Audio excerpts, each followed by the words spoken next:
Tu as une petite baffe pour te réveiller? Tu sais que j'ai pas fait la douche froide ce matin. Non, non, parce que je mets des bouteilles au frigo. Ah oui. Et j'y ai pensé, j'étais déjà sous la douche. Je me suis dit, ah putain, si je traverse l'appart tout mouillé pour aller chercher les bouteilles au frigo, ça va foutre le bordel. Du coup, j'ai juste fait un coup d'eau froide à la fin, comme ça. Mais bon, l'eau froide n'est pas très froide. Ici. Et ben, je sens la différence. Je sens que je suis un peu dans le. Je suis un peu mou. Ok. On va t'énergie. Allez, ça va. Let's go. Let's go. Bah écoute, je pense que ça pourrait servir d'intro déjà. Ouais. Potentiellement. Mes histoires de douche, ok. Histoire de douche, ça intéressant. Comme quoi, quand tu casses ta routine, ça fout le bordel. Ah ouais, non, mais vraiment, je sens que. Ouf, allez, ça va aller, mais. Je sens que j'ai besoin de fraîcheur. Bah écoute, pour te réveiller, qu'est-ce que tu dirais de raconter un peu ta semaine? Qu'est-ce Ouais. qui s'est passé de bien, de pas bien? Là, on est lundi matin. Ouais. On a enregistré lundi d'avant, du coup, il s'est passé plein de choses. Ouais. J'ai eu des petites révélations suite à des soucis que j'ai eu dans mon business. Je vais parler juste un peu business, mais tu vas voir en fait que c'est lié aussi, c'est lié à plein d'autres trucs. En fait, en ce moment, il y a deux trucs. En fait, en ce moment, je suis un programme de sport. Donc c'est voilà, et t'as un coach c'est un truc en ligne, c'est super bien fait. T'as un coach qui t'est attribué, qui te suit, machin. Et depuis, ouais, c'est ça, depuis la semaine dernière, je sentais que j'avais des problèmes d'humeur. Moi, alors, tu sais, du coup, je cherchais, je me disais, ouais, c'est peut-être la lune et tout, tu sais, pour ça. Non, mais je sais pas, tu sais, ouais, c'est ça. Je cherchais des raisons, si tu veux, parce que je comprenais pas. J'avais rien changé dans mon alimentation, j'avais rien changé dans mon sommeil, tu sais, c'était pareil, quoi. Mais je sentais qu'il y avait des trucs qui allaient pas. Et en fait, c'est pour te dire à quel point, du coup, leur truc est bien foutu. Juste à ce moment-là, si tu veux, tous les jours, tu as des vidéos qui se débloquent, des cours, des machins. Juste à ce moment-là, tu as un cours qui te dit, ouais, si en ce moment, tu as des sautes d'humeur, des moments où tu es un peu déprimé et tu sais pas trop pourquoi, ben en fait, c'est juste normal. C'est que ça fait, je sais pas, 6 semaines que tu as coupé les calories, tu sais, que tu as baissé les calories. Et donc, ça commence à jouer sur tes émotions. Donc, on va passer cette semaine à un rebond métabolique. Si ça t'intéresse, je pourrais t'expliquer expliquer ce que c'est, mais on s'en fout. Mais grosso modo, l'idée, c'est que ouais, j'ai eu un peu cette phase de bad, tu vois, où je comprenais pas ce qui se passait. Je me disais, putain, mais qu'est-ce qui se passe, quoi? Pourquoi je suis pas au top Ouais, pourquoi je suis pas au top? Pourquoi je suis plus négatif? Je suis négatif alors que d'habitude, je suis plutôt positif. Qu'est-ce qui se passe? Qu'est-ce qui m'arrive? Bon, après, je pense que ce qui est important, c'est de le conscientiser, tu sais. Quand tu t'en rends compte, tu peux réagir plutôt que de simplement le subir.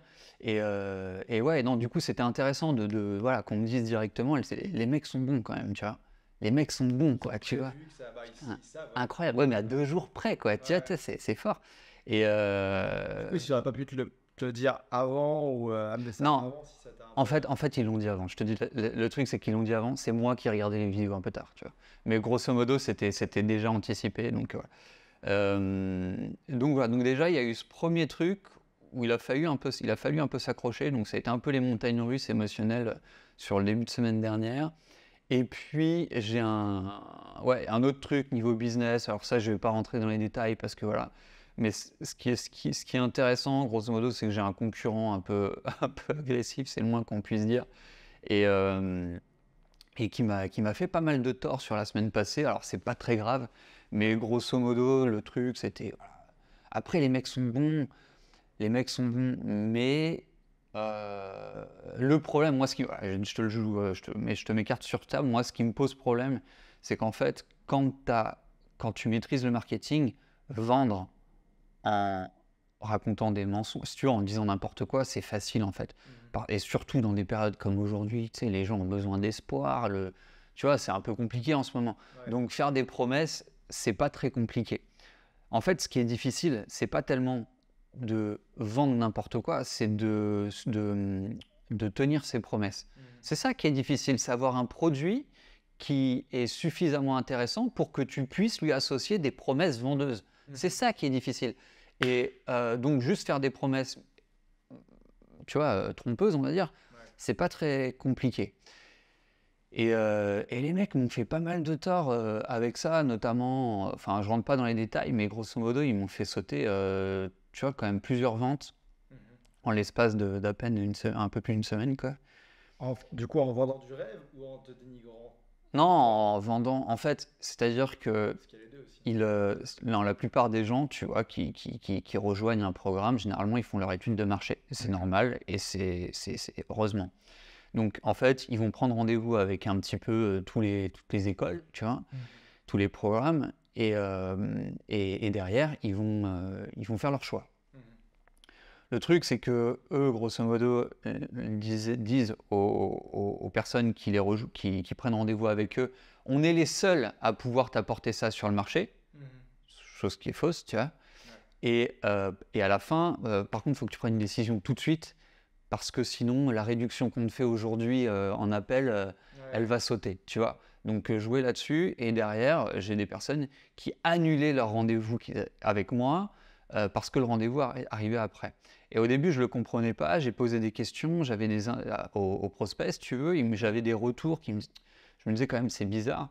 Jusqu'à ce que j'ai une personne, voilà, une personne peut-être, tu vois, plus intelligente ou qui a réussi à pas céder, voilà, qui a quand même fait son rendez-vous avec moi et qui m'a dit waouh, je suis super content de ne pas avoir cédé à ce truc-là parce que je me rends compte que, tu vois, bon, peu importe. Alors, du coup, j'ai eu une phase un peu où j'étais là, j'essayais de comprendre, tu vois, tu le sais ce que c'est. En fait, ça fait mal quand tu as des rendez-vous qui sautent et que les personnes te disent non, en fait, j'ai signé avec la concurrence et tu n'as pas eu le temps de défendre ton truc, tu vois. Donc ça m'a un peu perturbé. Donc semaine à la fois sur le côté, on va dire, santé avec la baisse d'énergie. Ouais, mais c'était associé, si tu veux, le côté où j'ai eu au début, j'ai une réaction un peu émotionnelle là-dessus. Et puis derrière, en fait, je l'ai transformé en gratitude, tu vois, voilà. Et c'est ça qu'il faut, je pense. Parce que grâce à eux, grâce à ça, bah, ça me permet de réagir, ça permet de prendre, tu vois, ça permet de pas se reposer sur ses lauriers, ça permet de step up et tout ça. Donc voilà. Ok. Je t'ai raconté ma semaine. Ouais. Ok, Et toi? c'est hyper intéressant. Bah écoute, moi, plus ou moins. Bah déjà, bon truc, c'est que j'ai fait ce que j'avais dit là, dans l'épisode passé où je mets pas de réveil le matin. Ouais. Donc j'ai dû en mettre un quand même le mardi parce que je devais à l'immigration pour mon visa. Et j'ai dû en mettre un dimanche pour une randonnée, tu vois. J'en mets plus pour des trucs perso que pro. Et non, bon feeling là-dessus, j'étais bien. Je commence la journée, je suis en forme, je suis pas un zombie qu'on m'a tiré de son lit, quoi. Donc ça, c'est cool. Et ouais, par contre, j'ai eu genre une espèce d'intoxication alimentaire, genre indigestion. Du coup, ça m'a plombé, genre, ouais, jeudi après, vendredi, j'avais genre zéro énergie. Genre, vendredi, j'étais dans mon lit et essayé de bosser, c'était pathétique. Mais du coup, pareil, tu vois, c'est encore gratitude. Genre, ok, je suis pas là, bah, mon équipe travaille, les trucs avancent, tout ça. Et samedi matin, j'étais en forme. Et là, j'ai fait une journée de malade niveau productivité. Genre, je suis allé direct au café et j'ai avancé sur un truc qui me plombait. On avait parlé un petit peu la semaine dernière, la création de vidéos, reprendre YouTube. Donc, c'était une montagne, tu vois, à regravir parce que j'avais pas fait de contenu long format depuis juillet. Et donc, ouais, finalement, samedi, en fait, je suis allé au café. J'ai continué de préparer mes vidéos, etc. le matin. L'après-midi, j'ai tourné. Fin d'après-midi, j'ai fait le montage. Et du coup, en fait, en une journée, je me suis relancé là-dedans, j'ai pris même de l'avance et du coup je me suis senti super bien, tu vois, avec ça. Genre j'étais vendredi, journée un peu voilà, à demi quoi, et samedi, journée genre vraiment productive. Ouais, c'est un peu le sursaut une fois que tu t'es reposé, mais ça même dans le sport et tout ça, dès que tu prends un petit temps pour ouais, derrière t'es là et tu te dis genre c'est un truc qui me, tu vois, bon, je travaille dessus mais ça me plombait un peu quoi. Ouais. Et puis la vidéo que j'ai tournée aussi, il y a une vidéo que je tournais qui était difficile à faire parce que c'est un sujet c'est un sujet plus perso. Tu vois, c'était sur le travel burnout que j'ai eu cet été avec plein de trucs perso, je sais pas, avec ma copine qui est à Singapour, machin, de moi à vouloir me poser, mais en fait non. Et donc, c'est des trucs que j'ai réalisés après coup, donc il fallait que je processe en même temps aussi en écrivant la vidéo. Donc, je suis content et j'ai hâte de partager ça. T'as fait une thérapie à travers ta vidéo. Ouais, c'est ça. Mais en fait, j'ai réalisé, tu sais, déjà après coup, genre un mois ou deux après ce qui m'était arrivé. Et après, juste de là, de le mettre dans mes mots pour le partager et que les gens puissent comprendre avec le contexte et tout ça, c'est cool. Et du coup, ça fait une bonne vidéo. Je suis pas parti non plus 3 ans, hein, c'était 4 mois, mais ça fait une bonne vidéo de comeback aussi pour voilà, créer du lien avec mon audience, leur expliquer ce qui s'est passé et ce qui va arriver, quoi. Top. Donc, bien content là-dessus. Sinon, ouais, j'ai passé un bon week-end. Enfin, samedi, du coup, j'ai bossé, mais dimanche, j'ai passé un bon week-end. Tu vois, rando, brunch, sieste, massage, bien content. On profite. Ouais. Ok, nice. Je te propose qu'on passe sur... alors, on a des petits sujets qui sont listés. Il n'y a pas de... Ouais. Est-ce qu'on parlerait pas un peu de notre setup rapidement, juste pour expliquer pourquoi on est en mode un peu bout de ficelle et avec filmé avec les iPhones, GoPro, micro-cravate. Ouais, carrément. En fait, il y a plusieurs raisons à ça. La première, c'est qu'on n'a pas de matos. En tout cas, on n'a pas de matos ici. Ouais, c'est Et le matos qu'on a, en fait, c'est ce que certains podcasteurs font, et c'est un peu la tendance, tu vois, de se cacher derrière des gros micros, des studios avec des lumières cool, etc. C'est sympa, tu vois. non, Et, mais lumière cool. Ouais, mais une lumière cool. Mais ouais, après, moi, c'est aussi que je suis. Je crée du contenu, mais moi, je suis vraiment T'es nomade. nomade. Donc, tu vois, mes micros, c'est parfait. J'ai ma GoPro qui permet de vlogger. Mon téléphone, il est pas mal aussi, tu vois. Donc, ça me suffit. Mais c'est vrai que pour faire un peu un format studio, idéalement, tu sais, t'as ton studio qui bouge pas. Nous, là, on passe du temps à le remettre à chaque fois, donc c'est un peu chiant. Ouais, c'est un enfer. Et Mesurer, regarder, à chaque fois que tu poses la caméra au Ouais, centimètre, tu vois, elle est pas droite, d'ailleurs, machin. si tu peux regarder juste celle-là, parce que je vois que mon trépied, il a baissé un peu. Parce que mon téléphone, il est lourd, si on me voit bien. Attends, je vais te remonter un peu.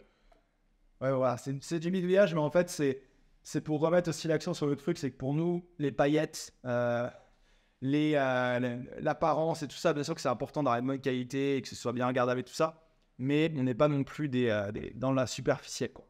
Et, Yes. Ok.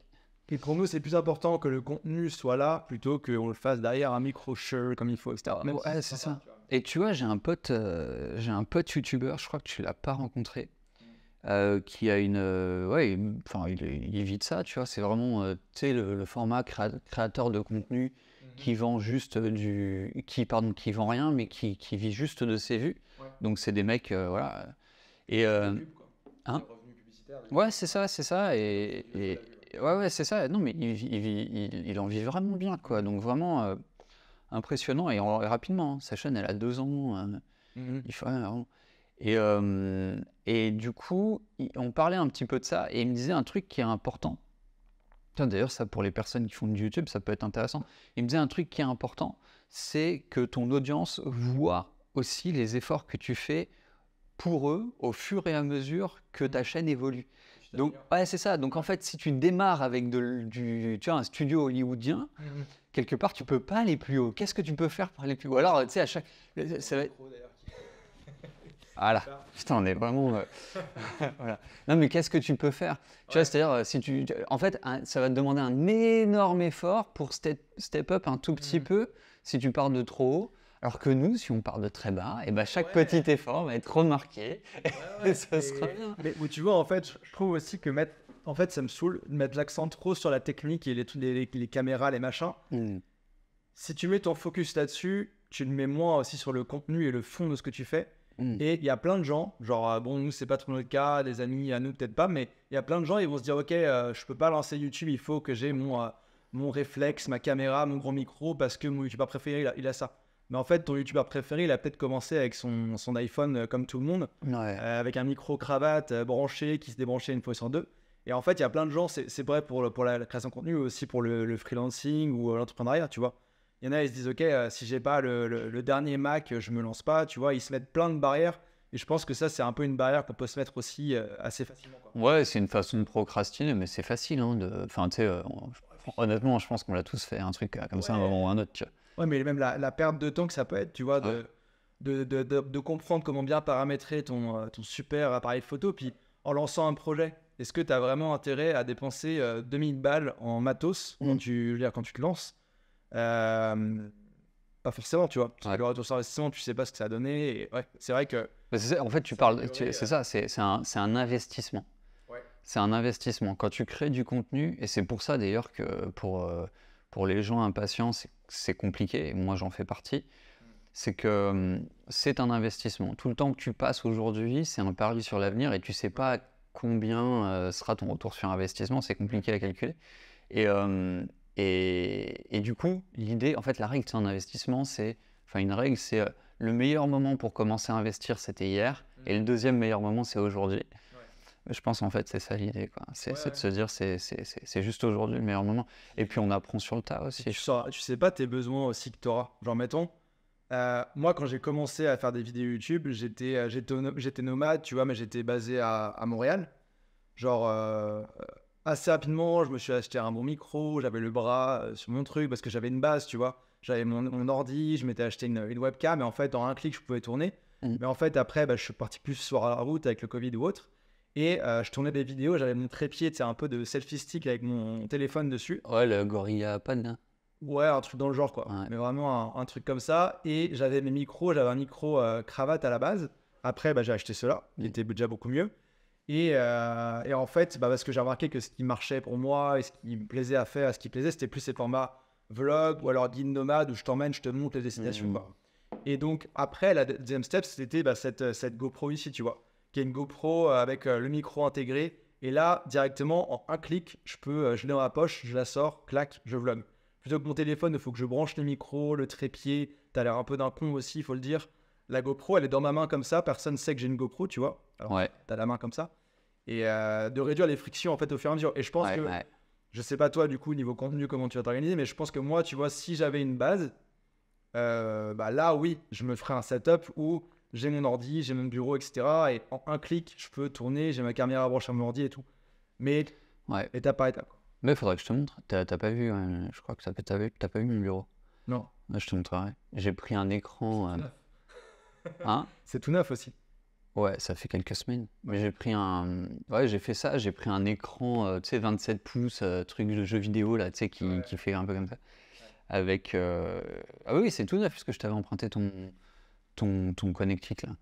Ta connectique. Avec le bras articulé, le micro, machin. Alors, moi, du coup, j'utilise pour les rendez-vous. Enfin, pour travailler, mais du coup, c'est plus pour le contenu live, quoi. Tu sais, les coachings, les machins. Ouais, c'est ça. Mais ça fait la différence, c'est intéressant. Franchement, moi, ça me plaît beaucoup d'avoir justement cet environnement, c'est ça, tu vois, qui est prêt, où tu es confortable, tu as l'écran, tu as le micro, tu as machin, tout est prêt, tu as juste à... Tu branches un truc, tout fonctionne, hein, franchement, c'est sûr. Très confortable. Trop confortable. Non, mais c'est bien, et voilà, encore une fois, ça dépend de tes besoins et tout. Quand tu as lancé ton activité, est-ce que ça valait le coup d'avoir ça? Peut-être pas forcément. Non. Et moi, je veux dire aussi, je vois tous je reviens toujours au vlog, parce que pour moi, c'est le truc le plus flagrant, mais tu vois, idéalement, pour vlogger en super grosse qualité, etc., il te faut un réflexe, quoi. Tu sais, les Canon ou autres, ou Sony ou autres, et c'est quand même des gros trucs, tu vois. Ouais. Et tu vois, les mecs, ils ont déjà, en tant que nomade, dans un sac, ça prend une place énorme. Donc, les gens, ceux comme ça, ils ont une valise souvent. Et vlogger avec ça, genre, t'as le bras, mais il faut faire du Guinness, quoi. C'est hyper lourd. C'est hyper lourd. Et je pense que tu peux être beaucoup moins aussi spontané et authentique que moi. Alors, t'as une meilleure qualité, surtout dans les moments, les endroits sombres et tout. Ouais. Mais en fait, ça peut te créer d'autres frictions aussi, tu vois, d'être trop bien équipé. Ouais. Après, maintenant, je pense que, tu vois, notamment avec les iPhones, machin, t'as quand même un truc qui est de mieux en mieux, quoi. Ouais, c'est sûr. Ouais, je sais pas. Et je t'avoue que j'ai du mal à... Mais je comprends. J'ai du mal à en parler parce que j'en fais pas. Donc, voilà. Mais je comprends. Après, je pense que, tu vois, des gens que je connais qui font vraiment, tu vois, qui font vraiment du YouTube, qui font vraiment du contenu tu vois, qui ont vraiment eu un besoin de créer du contenu bien réalisé.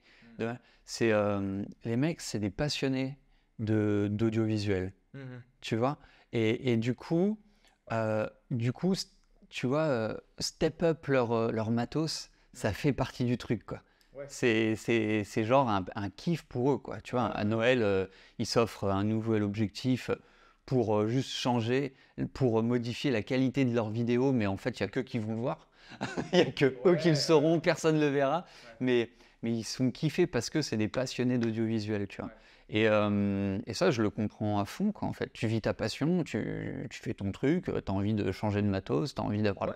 Ouais, Et ce qu'on disait, ça veut pas dire non plus vouloir faire du contenu.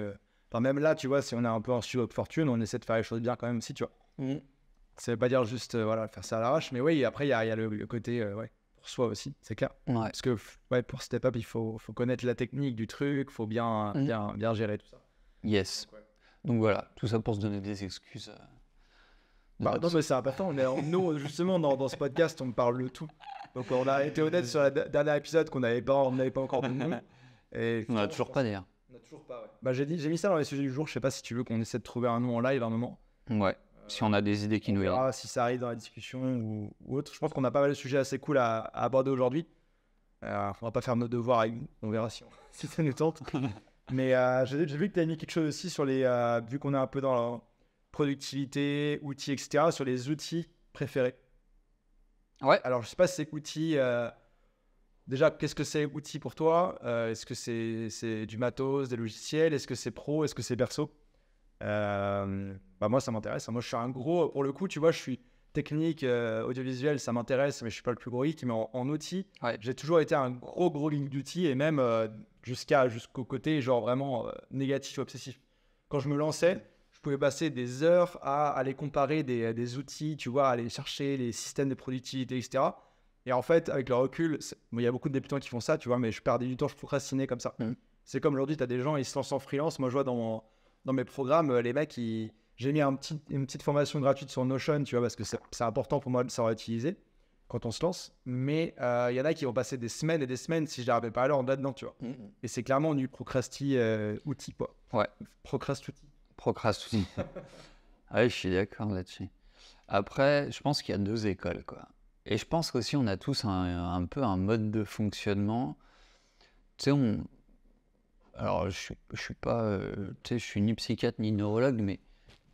Hop là, je suis ni psychiatre, ni... C'est chiant, ce truc, hein. Je sais pas comment... Tu peux mettre un peu de côté? Ouais, t'as raison. Je suis ni psychiatre, ni neurologue, ou j'en sais rien, mais j'ai l'impression qu'on a chacun des cerveaux qui fonctionnent un peu différemment, tu sais, dans la structuration de nos idées, etc. Et je sais, par exemple, que, tu vois, moi, un outil, dès lors qu'il est trop profond, dès lors qu'il est trop compliqué, dès lors qu'il y a trop d'arborescence, mais ça me prend la tête, tu vois, et je m'y perds, en fait. Et je disais à ma responsable opérationnelle la semaine dernière, là, je lui disais, en fait, dans Asana, on ne met pas de sous-tâches. Tu vois, dans Asana, tu as un système de projet, tâche, sous-tâche.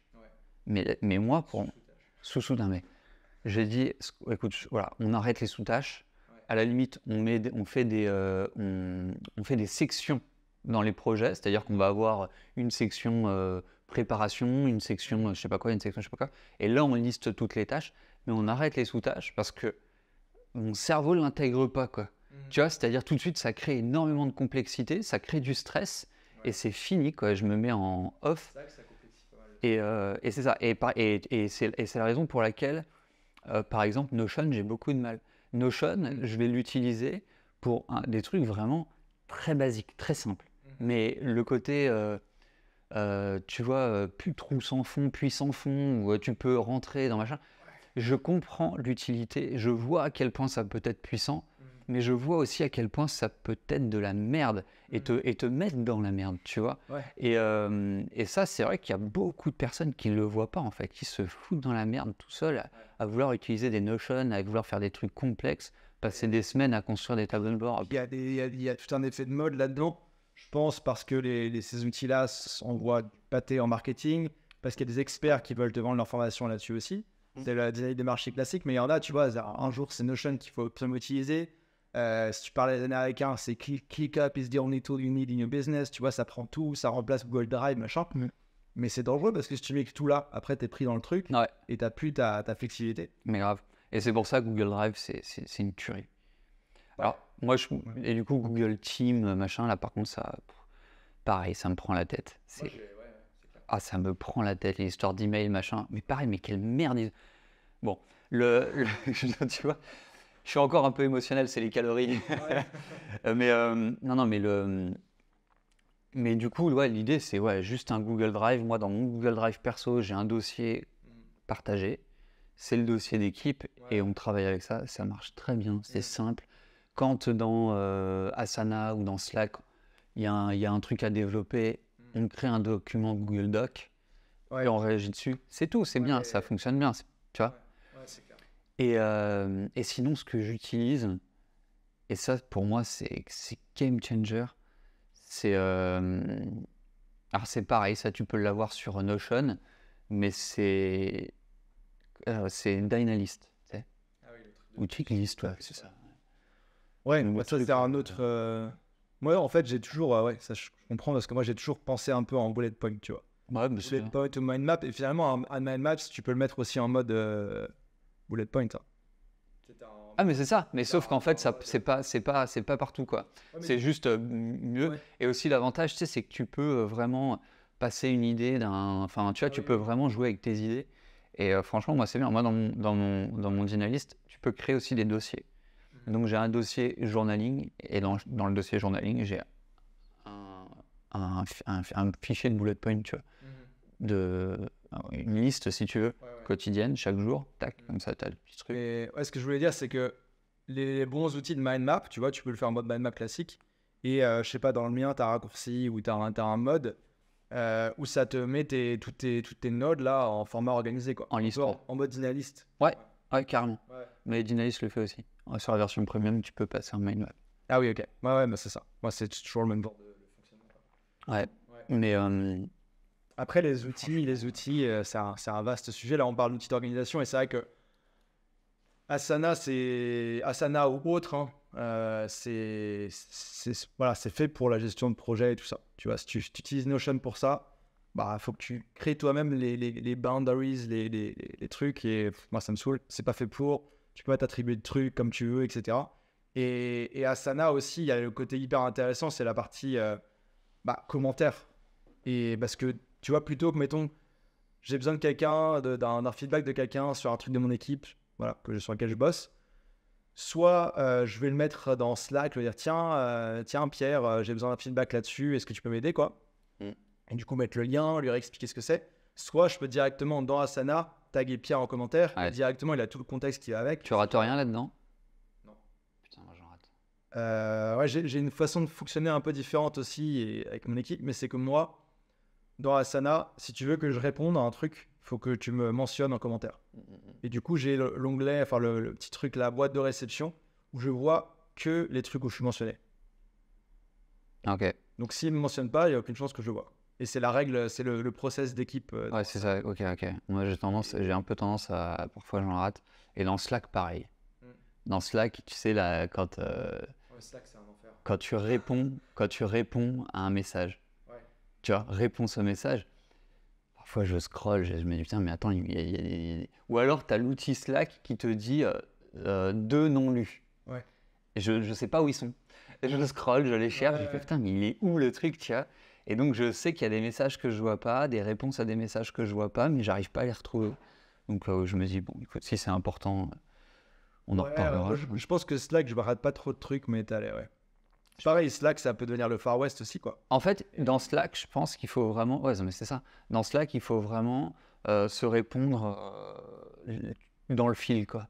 Et tu vois, éventuellement reprendre, ok, à ce sujet. Moi, c'est comme ça que je fonctionne. Par exemple, si je réponds à plusieurs sujets en même temps, mettons, tu vois, qui ont été posés, je vais faire un message où je vais dire, alors, premier point concernant tel sujet, blablabla. Deuxième point concernant tel sujet, et il y a un message où je parle de tous les trucs. Plutôt que, tu vois, aller répondre dans chaque point, moi je m'y perds un peu là-dedans. Mais bon. Ouais, ça dépend. C'est vrai que le truc fil de discussion, ça permet d'organiser un peu la discussion un peu en mode forum aussi, quoi. Tu vois.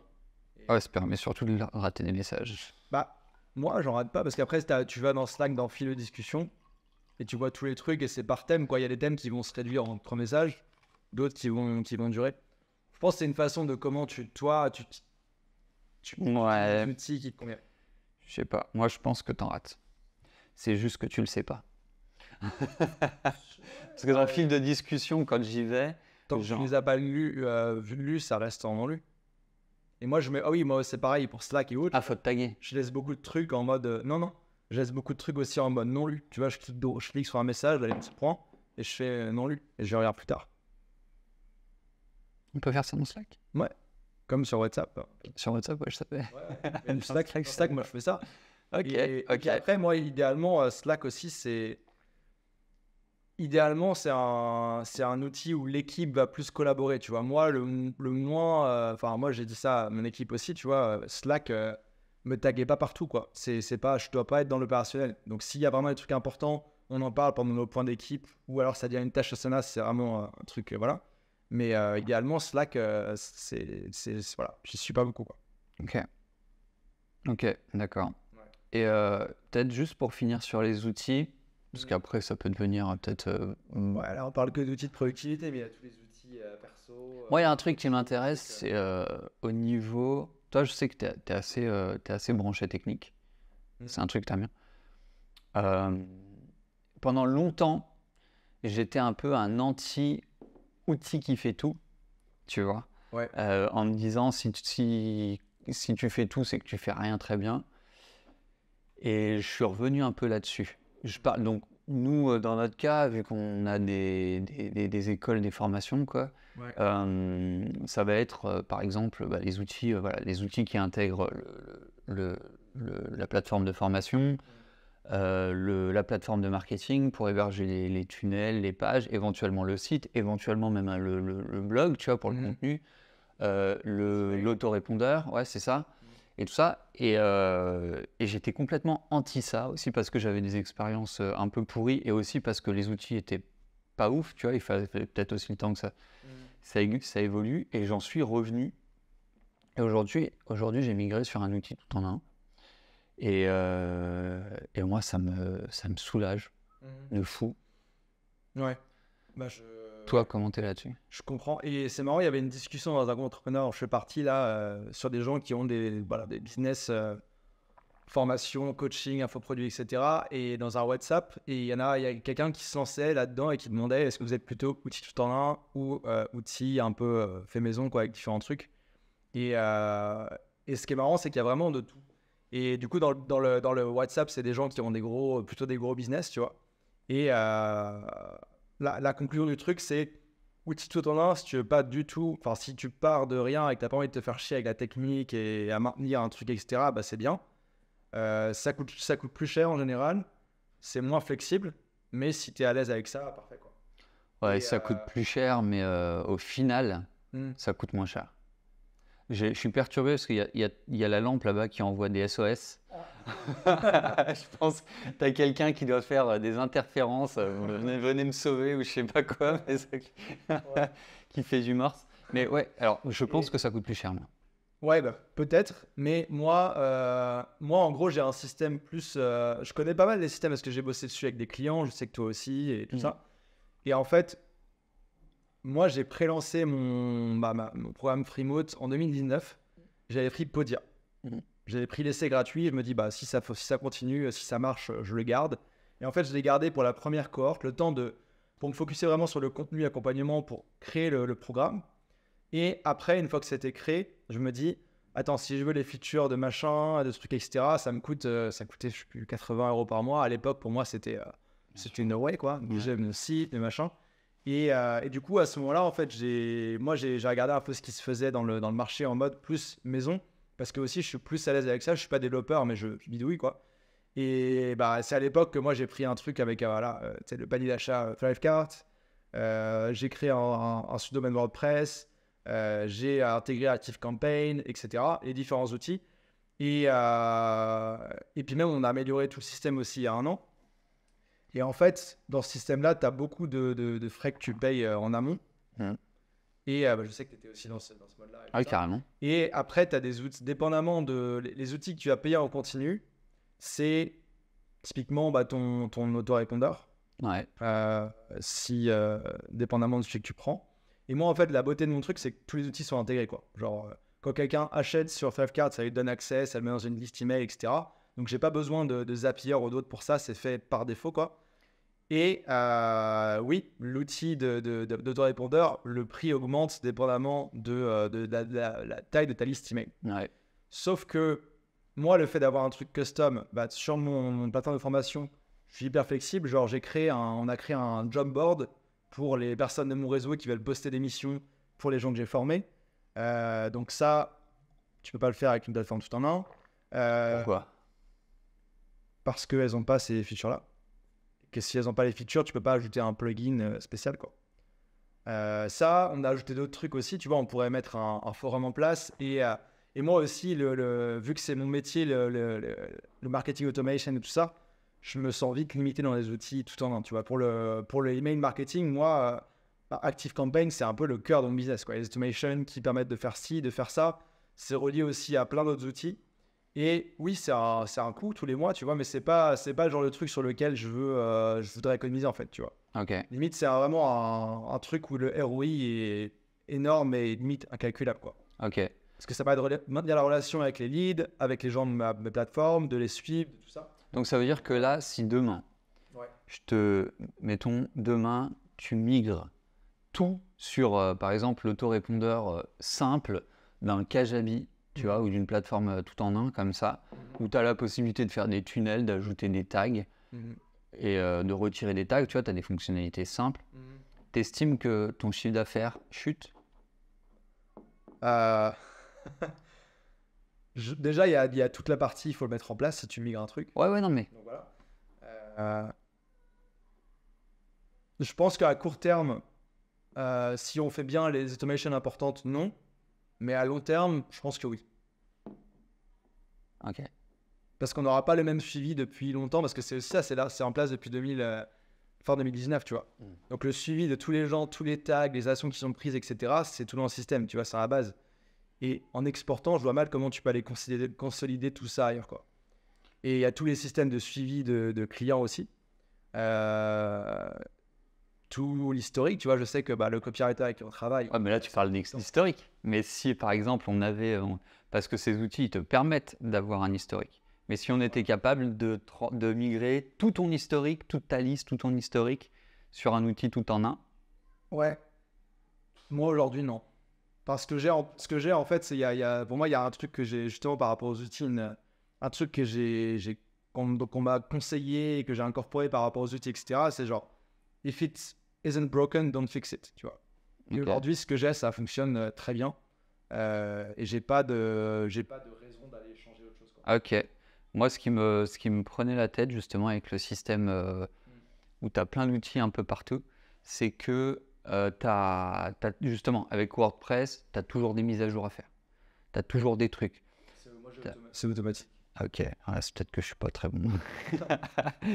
Mais ouais, ou alors, ouais, tu as un autre truc aussi, c'est quand par exemple, de temps en temps, tu vois, tu as un message dans ta boîte mail qui te dit ah, la connexion, le truc Zapier marche plus avec ça. Tu vois, putain, c'était quoi déjà le truc? Tu vois, c'était quoi que tu es là, tu fais qu'est-ce que j'avais fait déjà? Tu retournes dans le Zap, tu te dis alors attends, pourquoi j'avais fait ça? Tu sais. Ouais. Ouais, Non, je comprends. Mais franchement, en fait, si ça dépend. Si je continue l'activité que j'ai, ou c'est plutôt des programmes, des gros programmes qui sont complets, où il y a beaucoup de contenu et tout ça, et que j'en crée pas de nouveau, ça me va très bien le système que j'ai. Si par contre demain, tu vois, je me mettais à créer des petites formations à droite à gauche, etc., là, je pense que je prendrais plutôt un système tout en un, ouais. Parce que là, tu drops tes vidéos, machin. Tu vois, moi, faut que tu les mettes sur Vimeo, après que tu mettes le code sur le site, et je le délègue aussi, ça, tu vois. Ouais. Mais si je devais créer des formations à la volée, tu vois, un peu style Antoine BM qui fait une formation toutes les semaines, toutes les 2 semaines, Ce serait injouable. ce serait plus facile de faire un truc comme ça. Et même en ayant un système tout en un, tu sais, je connais pas les outils email des systèmes tout en un, tu vois, je connais un peu celui de Podia, un peu celui de Kajabi, mais je connais très peu de personnes qui ont une grosse activité, etc., même s'ils utilisent un outil tout en un, qui n'ont pas un outil d'email à côté parce que tu as beaucoup plus de contrôle sur la délivrabilité, l'automation et autres, tu vois. Même les landing pages, oui, Kajabi, c'est bien pour les landing pages, mais tu as beaucoup d'outils, mettons Podia, tu peux faire des landing pages, mais si tu veux vraiment pouvoir optimiser, tester, etc., il te faut un outil de landing page, tu vois. Ouais. Donc, ouais, c'est sûr que Au début, moi, je recommande à quelqu'un plutôt de prendre un truc tout en un de base pour pas se prendre la tête sur la technique. Mais après, dépendamment de nos appétences pour la technique, de ce qu'on veut faire et du type de programme qu'on a, ça peut changer, quoi. Ouais, ok. Après, moi, voilà, tu disais, moi, je suis Pas- plus intéressé par la technique. Ouais, moi je trouve que c'est une perte de temps. Et en fait, le truc c'est pareil, tu vois. Pour ActiveCampaign, est-ce que je t'ai pas demandé 10 fois, tu vois, je t'ai posé plusieurs fois la question, ouais, mais pourquoi enfin, qu'est-ce que tu as de plus dans ActiveCampaign? Alors évidemment, tu m'as dit des trucs, c'est très bien, mais moi, je me dis, mais en vrai, j'ai pas besoin de ça. Alors, je sais pas si j'ai raison, tu vois, mais aussi si c'est une erreur de ma part. Et j'entends aussi ce que tu dis, que voilà, tous les gros business que tu vois autour de toi, ils ont un ActiveCampaign à côté de leur plateforme, etc. Mais je me demande si c'est pas un peu, euh, tu vois, l'effet de masse, quoi, où tout le monde fait comme tout le monde fait comme tout le monde. Et au final, si c'est pas juste, ouais, on a ActiveCampaign parce qu'apparemment il faut avoir un ActiveCampaign, mais est-ce que c'est vraiment nécessaire? Est-ce que vraiment c'est utilisé au max de sa perf? Et tu vois, je dirais pas la même chose sur des business e-commerce, par exemple. Parce que tu vois, un e-commerce, c'est un peu une usine à gaz. Après, tu as des outils qui sont vraiment bien foutus pour ça. Mais parce que tu sais, tu as plein de produits, tu as les paniers abandonnés, tu as tout machin. Mais pour un business type vente de formation, j'arrive pas à voir à quel point un ActiveCampaign est mieux qu'un Kajabi, quoi, tu vois. Bah, c'est parce que c'est juste une partie du truc. Mais en tout cas, pour la partie email automation, email marketing, enfin, pour moi, ActiveCampaign est mieux adapté. Je peux faire plus de trucs et aller plus loin. Et c'est intégré à d'autres outils aussi après. Mais ouais, après, ça dépend toujours. Tu vois, moi, moi, je vois l'intérêt. Si toi, dans ton cas, tu le vois moins, bah, dans ce cas-là, il n'y a pas de question à se poser. Et il y a aussi une question, tu vois, par rapport à ça, c'est une question de ton activité. Est-ce que tu as besoin d'avoir beaucoup d'interactions avec beaucoup de gens? C'est-à-dire, C'est-à-dire que bah, moi, mon activité, j'ai des pubs qui tournent et tous les jours, j'ai des centaines de personnes qui rejoignent un programme gratuit ou autre. Donc, ces centaines de personnes, avec les automations et les emails, etc., voilà, on discute avec eux, on leur envoie des contenus, on voit comment est-ce qu'on peut les aider ou pas. Si après, dans ton cas, tu as moins de personnes, tu as moins besoin aussi d'avoir d'interaction avec eux, tu vois. ouais, mais ça, tu peux le faire avec un Kajabi. Peut-être, mais pas aussi poussé. Ça, Tu peux moins leur parler. Ouais. Tu peux moins tester de trucs, tu peux moins automatiser, tu peux moins relier à d'autres outils. Ah, j'ai un doute, hein. Enfin, oui, tu peux moins, mais au vu de l'utilisation, enfin, moi en tout cas, ce que je vois, c'est que C'est exactement le truc des outils, tu vois. Si toi, tu vois pas la valeur du truc pour toi, dans ce cas-là, t'as carrément intérêt à apprendre d'autres choses. Ouais. Qu'est-ce qu'on fait avec les enfants qui crient en bas là? Je pense qu'on les entend pas sur le micro. Mais ouais, tu vois, les outils, c'est On les justement, invite. tu vois, avoir des outils adaptés à soi, à son activité. Moi aussi, il y a les outils, c'est aussi avoir des outils qui me permettent de scaler sans avoir de limite, tu vois, et qui vont me suivre dans la durée. Yes. Ouais, je vois. Bon, je te propose qu'on passe à un autre sujet. Ouais. C'est bien qu'on soit pas d'accord sur des trucs. Non, mais clairement, mais je comprends ton point. Mais c'est tu sais, c'est un truc de charge mentale, ce truc, et je me dis, Ouais. ouais. Mais si, ouais, c'est parce que tu vois, moi j'en suis là. Si je devais recréer un business de zéro, je me poserais la question, c'est sûr, tu vois. Ou alors je reprendrais ce que j'ai déjà parce que ça marche déjà pour l'autre activité. Ouais. Moi, je pense que plus c'est simple, mieux c'est. Mais c'est peut-être parce que j'arrive pas à suivre sinon. Moi, c'est mon métier à la base, donc c'est sûr. Ouais, je comprends. Ouais. Je te propose qu'on parle de la question santé check-up complet. Ouais. Et parce que je pense que c'est hyper intéressant. Et tu vois, c'est d'autant plus. Moi, je sens que c'est hyper intéressant. Parce que là, je me sens un peu à l'ouest. Je sens que je suis un peu à l'ouest. Et mon réflexe dans ces moments-là, c'est ça en fait. C'est se dire, OK, qu'est-ce que j'ai mangé? Combien d'heures de sommeil j'ai? Qu'est-ce qui fait que, tu vois? Donc, alors, j'en parlais avec un gars, un gars qui écrit des bouquins sur le développement personnel, la spiritualité, tout ça, il y a quelques jours. Et j'évoquais un peu ça, il me disait, ouais, mais c'est parce qu'en fait, tu as une vision matérialiste de l'humain, machin. Et je disais, ouais, probablement. Pour lui, l'être humain ne fonctionne pas comme une machine. Pour moi, c'est le cas. Alors, peut-être que j'ai tort et je comprends son point, mais j'arrive pas à l'intégrer, j'arrive pas à l'admettre. C'est-à-dire que pour lui, en fait, enfin pour moi, je vais parler pour moi, ce sera plus simple. Pour moi, en fait, alors oui, on a notre âme ou je sais pas quoi, mais grosso modo, pour moi, c'est juste des connexions, tu vois. C'est-à-dire, il y a des connexions neuronales qui se font, et si notre corps est en bonne santé, eh bien, les connexions se font mieux, plus vite. S'il y a telle chose dans ton corps, tu es plus réveillé. S'il y a telle interaction, tu vois, j'ai un peu ce sentiment que c'est un peu tu vois, c'est que des interactions chimiques. Et si tu as conscience de ça, tu peux te dire, ok, si je me sens comme ça tout de suite, c'est qu'il y a une interaction chimique qui merde à un endroit. Et donc, essayer de voir comment est-ce que je peux la résoudre. Là, tout de suite, là, si je me sens un peu vaseux, je pense que je sais pourquoi. C'est parce que, tu sais, je fais des allergies au pollen.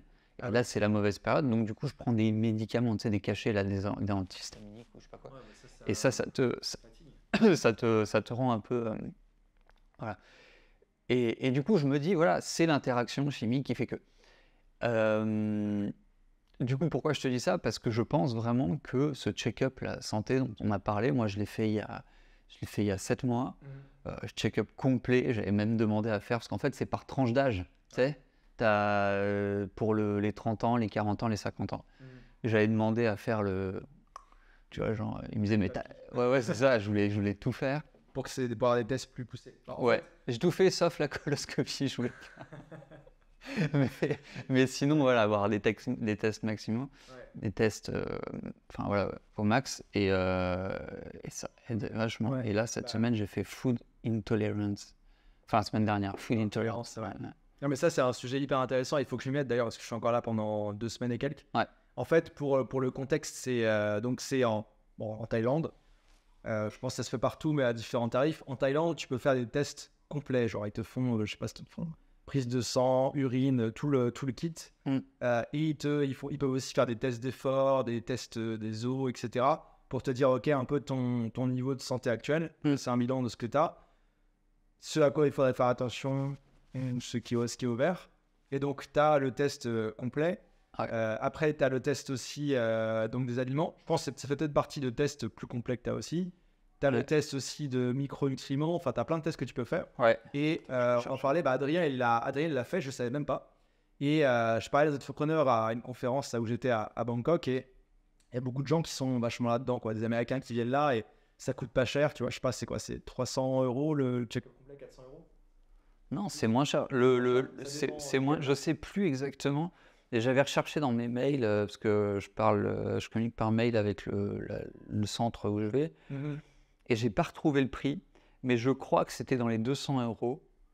Je pense que c'était de l'ordre de 10 000 bahts, donc ça fait combien? Ça fait 250 €. Moi, j'en ai lu jusqu'à 4-8. On a lu jusqu'à 1000 et plus, hein, mais t'as vraiment... Ouais, mais c'est... Et donc, ouais, il y a les hôpitaux qui proposent ça ou autre. Et en fait, pour moi, je me pose la question, et je vais le faire là, parce que le ROI... incroyable. C'est à vie. Incroyable, ouais.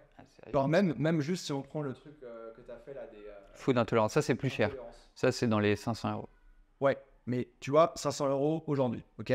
Bon, tu peux te le permettre, etc. Mais ne serait-ce que si ce truc-là te fait te rendre compte qu'en fait, tu as une intolérance à... je sais pas... Ah, mais je peux te dire, moi j'ai intolérance aux œufs. Ouais. Putain. Et en fait, c'est des choses qui se déclarent pas. Ça se trouve, moi je mangeais des œufs tous les jours. Et tu vois, t'as pas des boutons qui poussent, t'as pas mal au ventre, des crampes, tu sais pas en fait. Tu sais pas trop, ouais. Tu sais pas. Et du coup, en fait, mettons que, je sais pas, si tu manges un lunch avec des œufs, peut-être que ça, je sais pas si on a ta jauge d'énergie, peut-être que ça la passe de, je sais pas, le midi, t'es à 70 et ça t'a fait passer à genre à 40 parce que t'as mangé des œufs. Peut-être qu'une fois que t'as digéré, ça remonte un peu.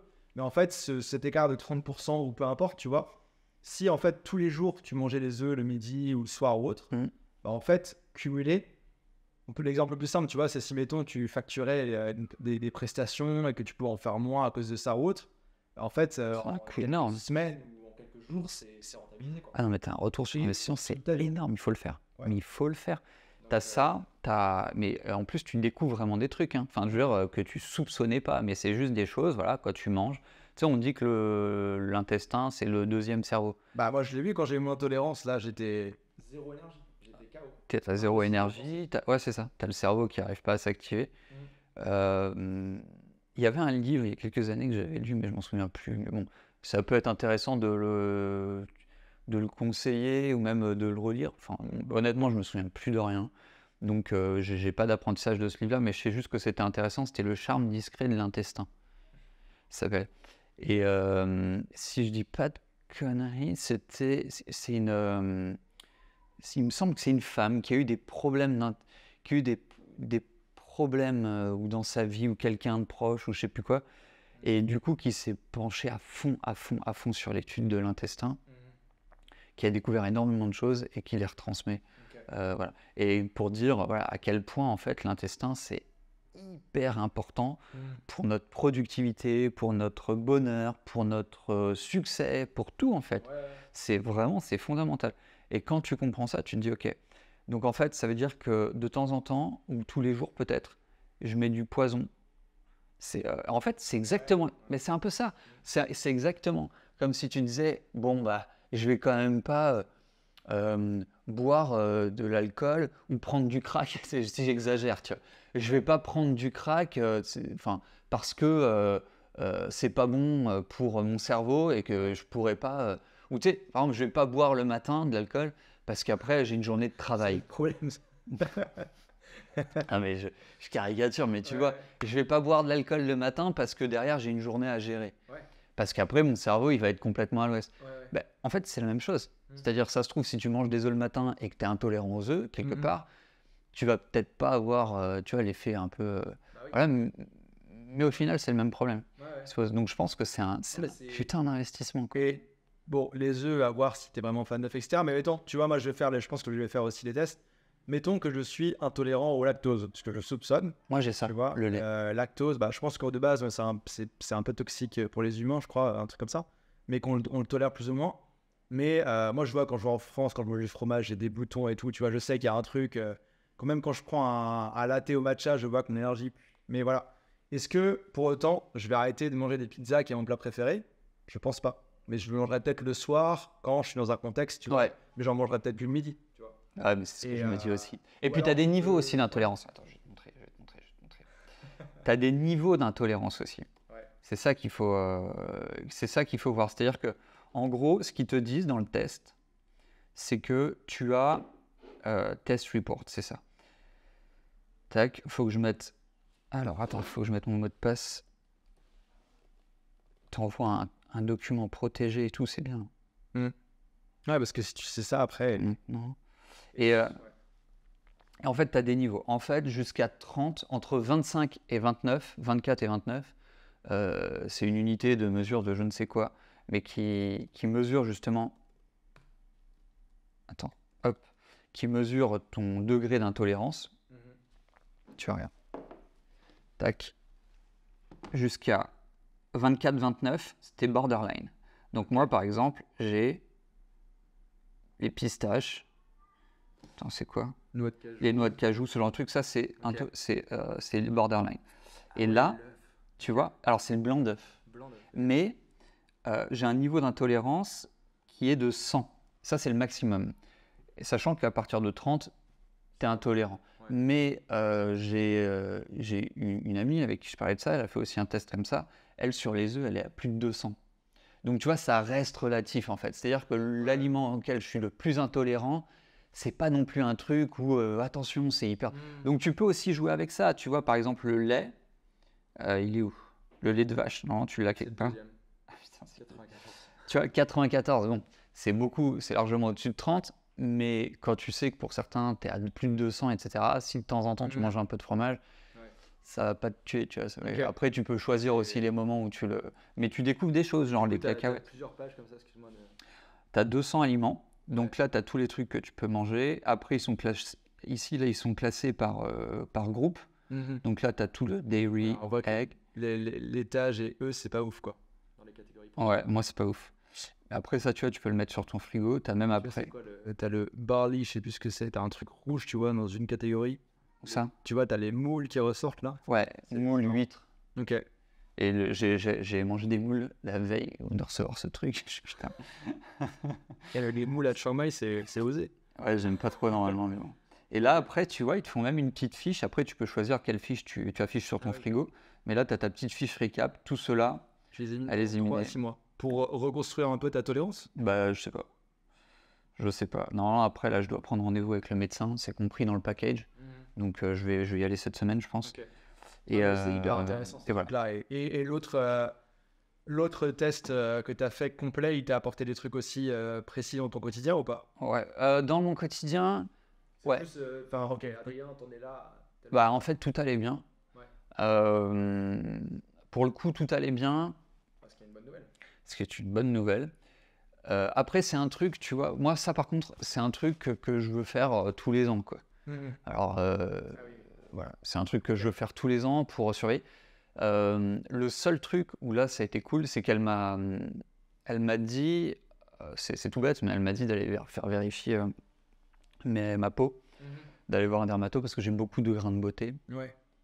C'est un truc que je faisais pas. Après aussi, c'est pour remettre un peu de contexte, nous, on est full-time nomade / expat. Donc, on n'est pas peu suivi par un médecin généraliste comme en France où tu vas tous les distances chez le médecin la plupart des gens.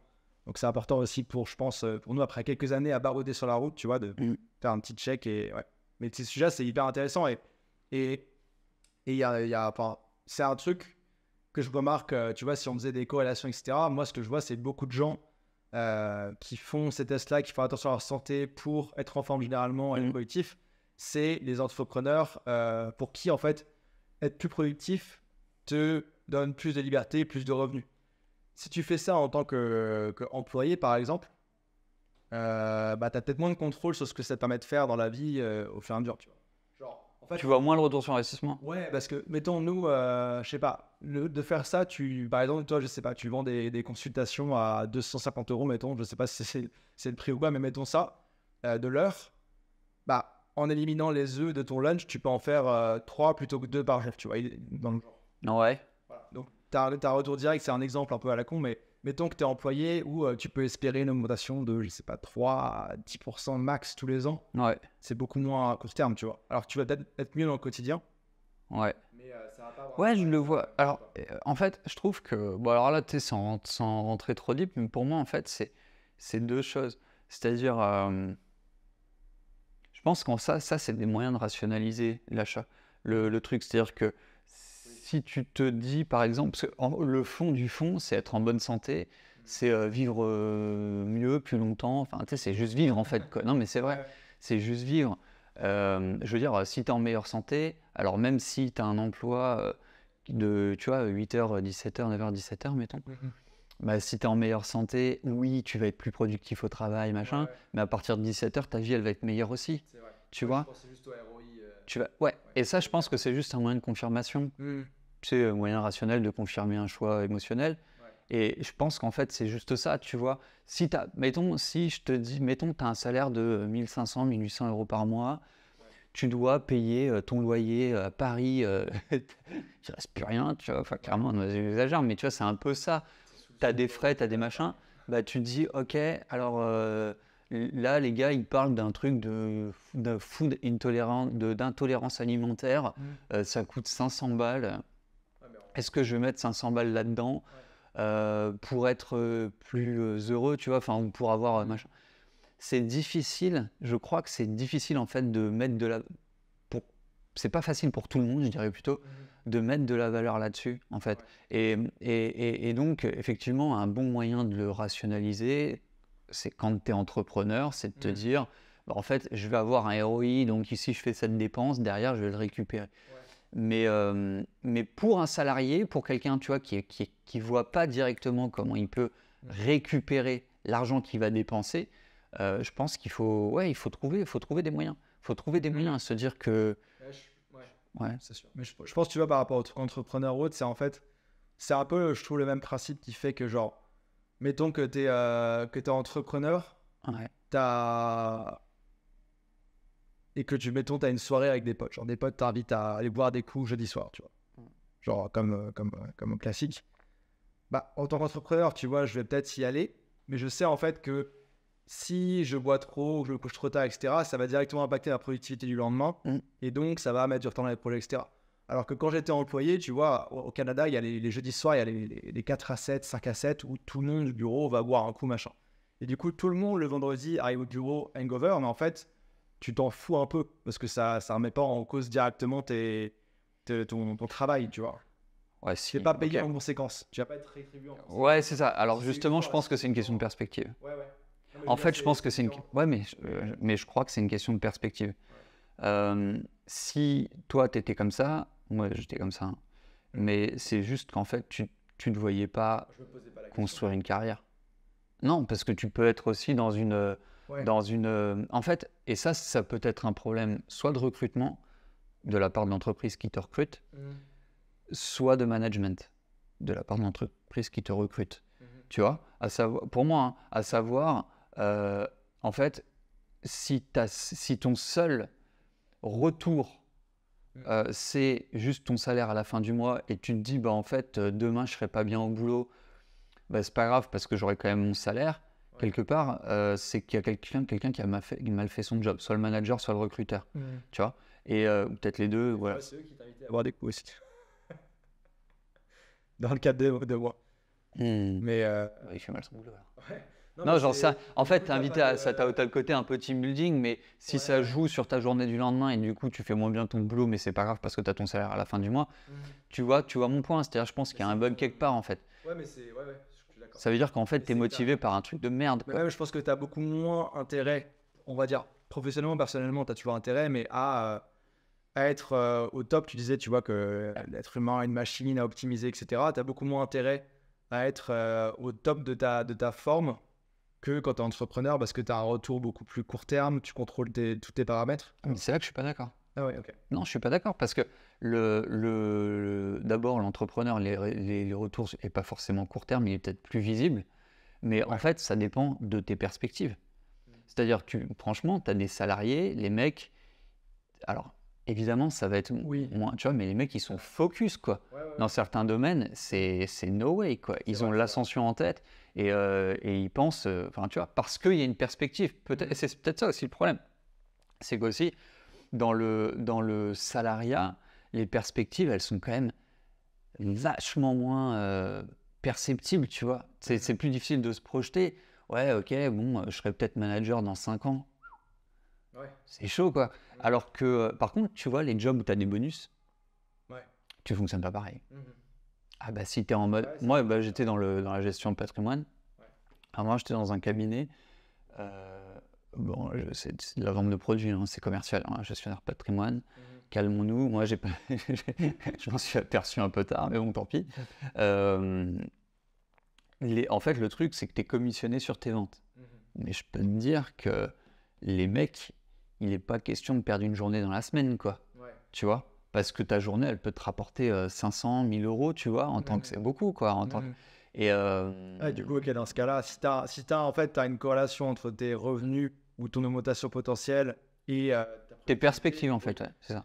Mais dans la plupart des cas, je serais prêt à dire que ouais, t'as moins ça. Ah ouais? Mais parce qu'il y a un problème. Ouais. Ou alors, en tout cas, c'est la conséquence arrive dans 6 mois ou 1 an, tu vois, c'est un peu. Ouais, parce qu'on ne permet pas. Ouais, mais c'est ça. Et je pense que c'est un super bon point parce que du coup, ça veut dire que si tout le monde se pose. Et tu vois, c'est la même chose pour les étudiants. Moi, quand j'étais étudiant, le jeudi soir, c'était sacré parce que c'est le soir où tu sors, où tu fais la fête, etc. Mais en fait, la raison pour laquelle je faisais ça, et c'est évident, c'est que j'en avais rien à foutre d'être dans le mal le vendredi.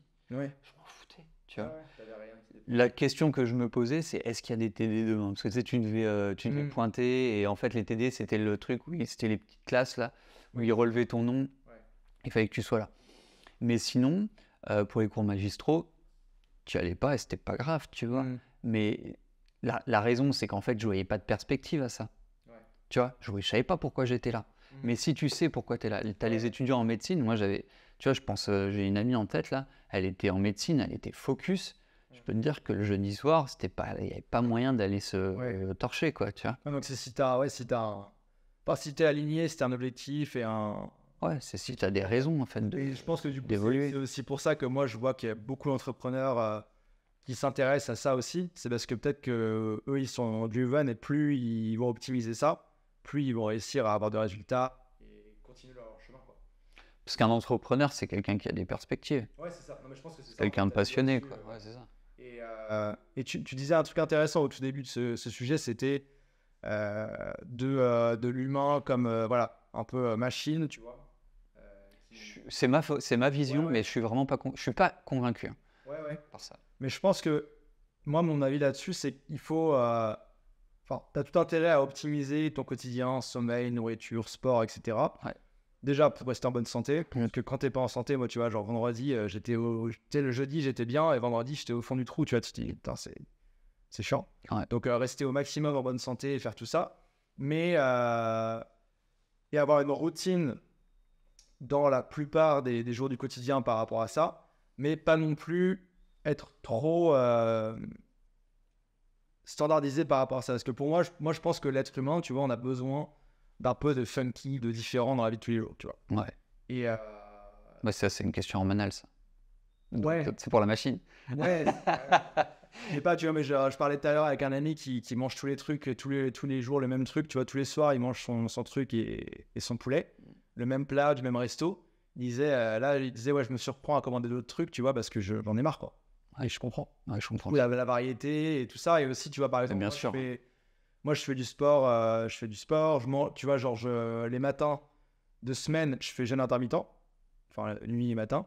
Par contre, si j'ai faim, je me laisse l'opportunité d'aller manger un truc. Ou le week-end, s'il y a un brunch à 11h et pas à midi, comme j'avais prévu, j'y vais, tu vois.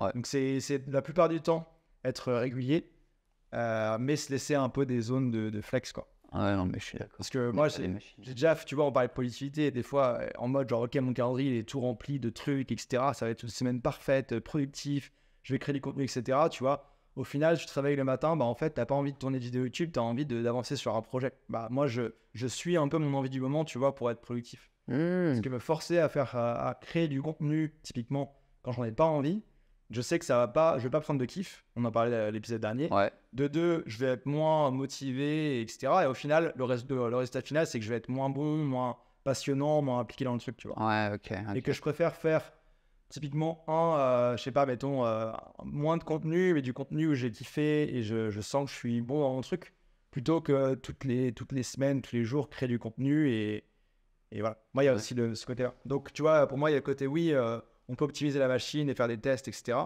Mais laisser la place un peu pour la variété, quoi. Ouais, je suis d'accord. Non, mais attention, je suis pas du tout en train de dire qu'il faut, Ouais. faut être faut se cadrer comme une machine et tout ça. Je pense que le corps fonctionne comme une machine, mais je pense qu'on reste des humains et qu'il faut pas essayer de tout contrôler, quoi. Ouais. Après, tu dis, voilà, on est tous différents, mais il y en a qui sont plus routiniers que d'autres. Mais moi, je sais que j'ai besoin de variété. C'est pour ça que je voyage aussi et que j'ai besoin de changer de destination. Et dans ma vie de tous les jours, tu vois, ouais, j'ai besoin de variété, quoi. Dans mon boulot, dans les endroits où je vais travailler, où je suis, tu vois, j'adore, tu vois, me dire, ok, là, je suis en Thaïlande. Dans 2 semaines, je suis en Espagne. Ça va être tapas et paella, tu vois. Après, je vais être à Prague, tu vois, ça me fait kiffer de voir les environnements différents et de voir aussi comment mes routines et ce que je fais s'adaptent dans différents environnements. Ouais. Et ouais. Après, chacun est différent. Mais je sais Ouais. que c'est un truc qui, pour moi, est en fait pas juste important, mais nécessaire. Ouais. Mais après, ça fait partie de ton ami. Et c'est intéressant ce que tu dis. Même Là. si j'étais à un endroit tout le temps, tu vois, si j'étais tout le temps à Chiang Mai, je pense que je chercherais cette diversité, tu vois, de me dire, ok, je teste des trucs. Ah, mais tu vois, j'arrive pas à m'empêcher de voir. Pourtant, tu vois, je suis le premier à dire que il faut pas fonctionner comme des machines.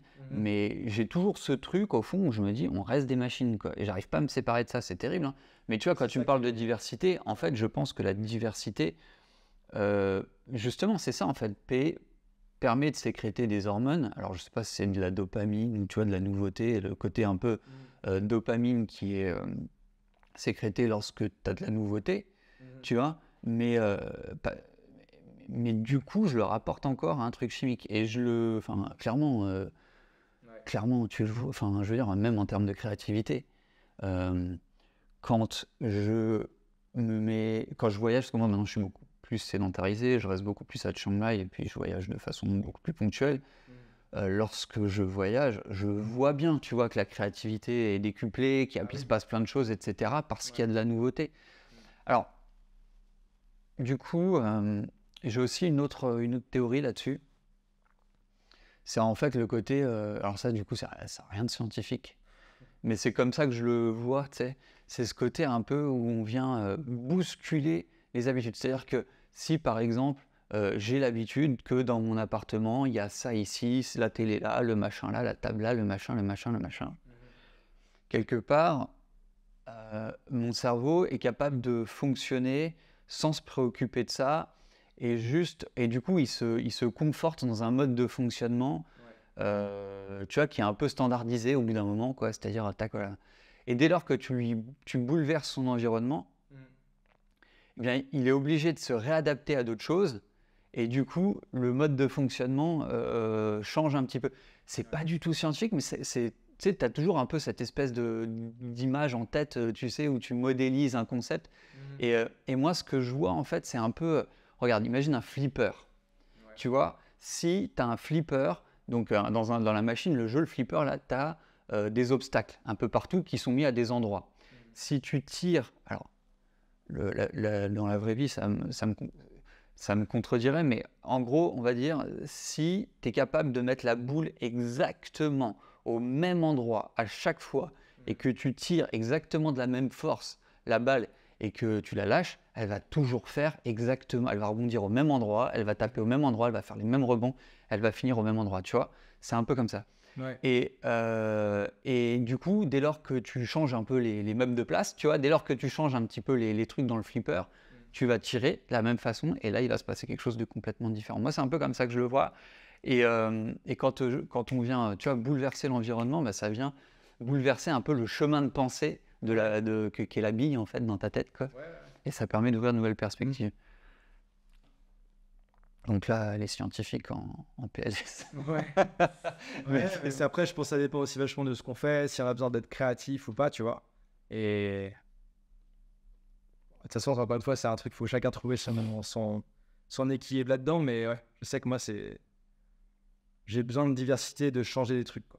Yes. Sinon, moi, en fait, et je vois beaucoup de nomades, là, un groupe d'amis, etc., qui sont en mode très moine, tu vois. Je sais pas si on en parlait dans le dernier épisode, mais j'en parle souvent en ce moment, tu vois, qui sont en mode moine, genre, ok, ils sont au café à 7h du matin, le midi, ils vont au même restaurant, manger le même truc, après ils vont ça, après ils vont au sport, après ils reviennent, après ils commandent leur bouffe, ils vont faire un tour à pied, etc. Et tous les jours pareil. Et le week-end, on kiffe, tu vois. Et c'est très bien, et chacun fait son truc, tu vois, mais moi, j'ai pas envie d'attendre le week-end pour kiffer. Enfin, je suis pas devenu indépendant à mon compte pour ça, tu vois. Je suis devenu indépendant parce que j'ai envie de voyager et j'ai envie de vivre des expériences, de faire des trucs différents. Ouais. Et du coup, la routine, c'est bien. Et justement, avoir une routine en place qui couvre la base, que ce soit santé, business, etc., au moins ça tourne et ça laisse la part à des moments un peu d'imprévu, tu vois. C'est comme ça que je le vois. Ouais. Si tout ce qui compte est optimisé, organisé, pensé, le reste peut être plus freestyle. Tu vois. Ouais. Alors, juste par rapport à ce mode-là, je pense, tu sais, le truc en fait, c'est que, regarde, en fait, on est indépendant pour se libérer du temps, pour faire ce qui nous passionne. Non, mais tu vois, en grosso modo, souvent, ça va être pour gagner pour avoir du temps, tu vois, plus de liberté. Bon, voilà, un peu plus de liberté. Mais tu as beaucoup d'indépendants qui sont justement devenus un peu dépendants pour faire ce qui les passionne. Donc, quand tu as des mecs ou des nanas qui travaillent beaucoup en tant qu'indépendants, alors parfois c'est pour des raisons, parce que pas le choix, parce que c'est compliqué, mais je vois à peu près des personnes dont tu parles, je pense que c'est aussi par passion.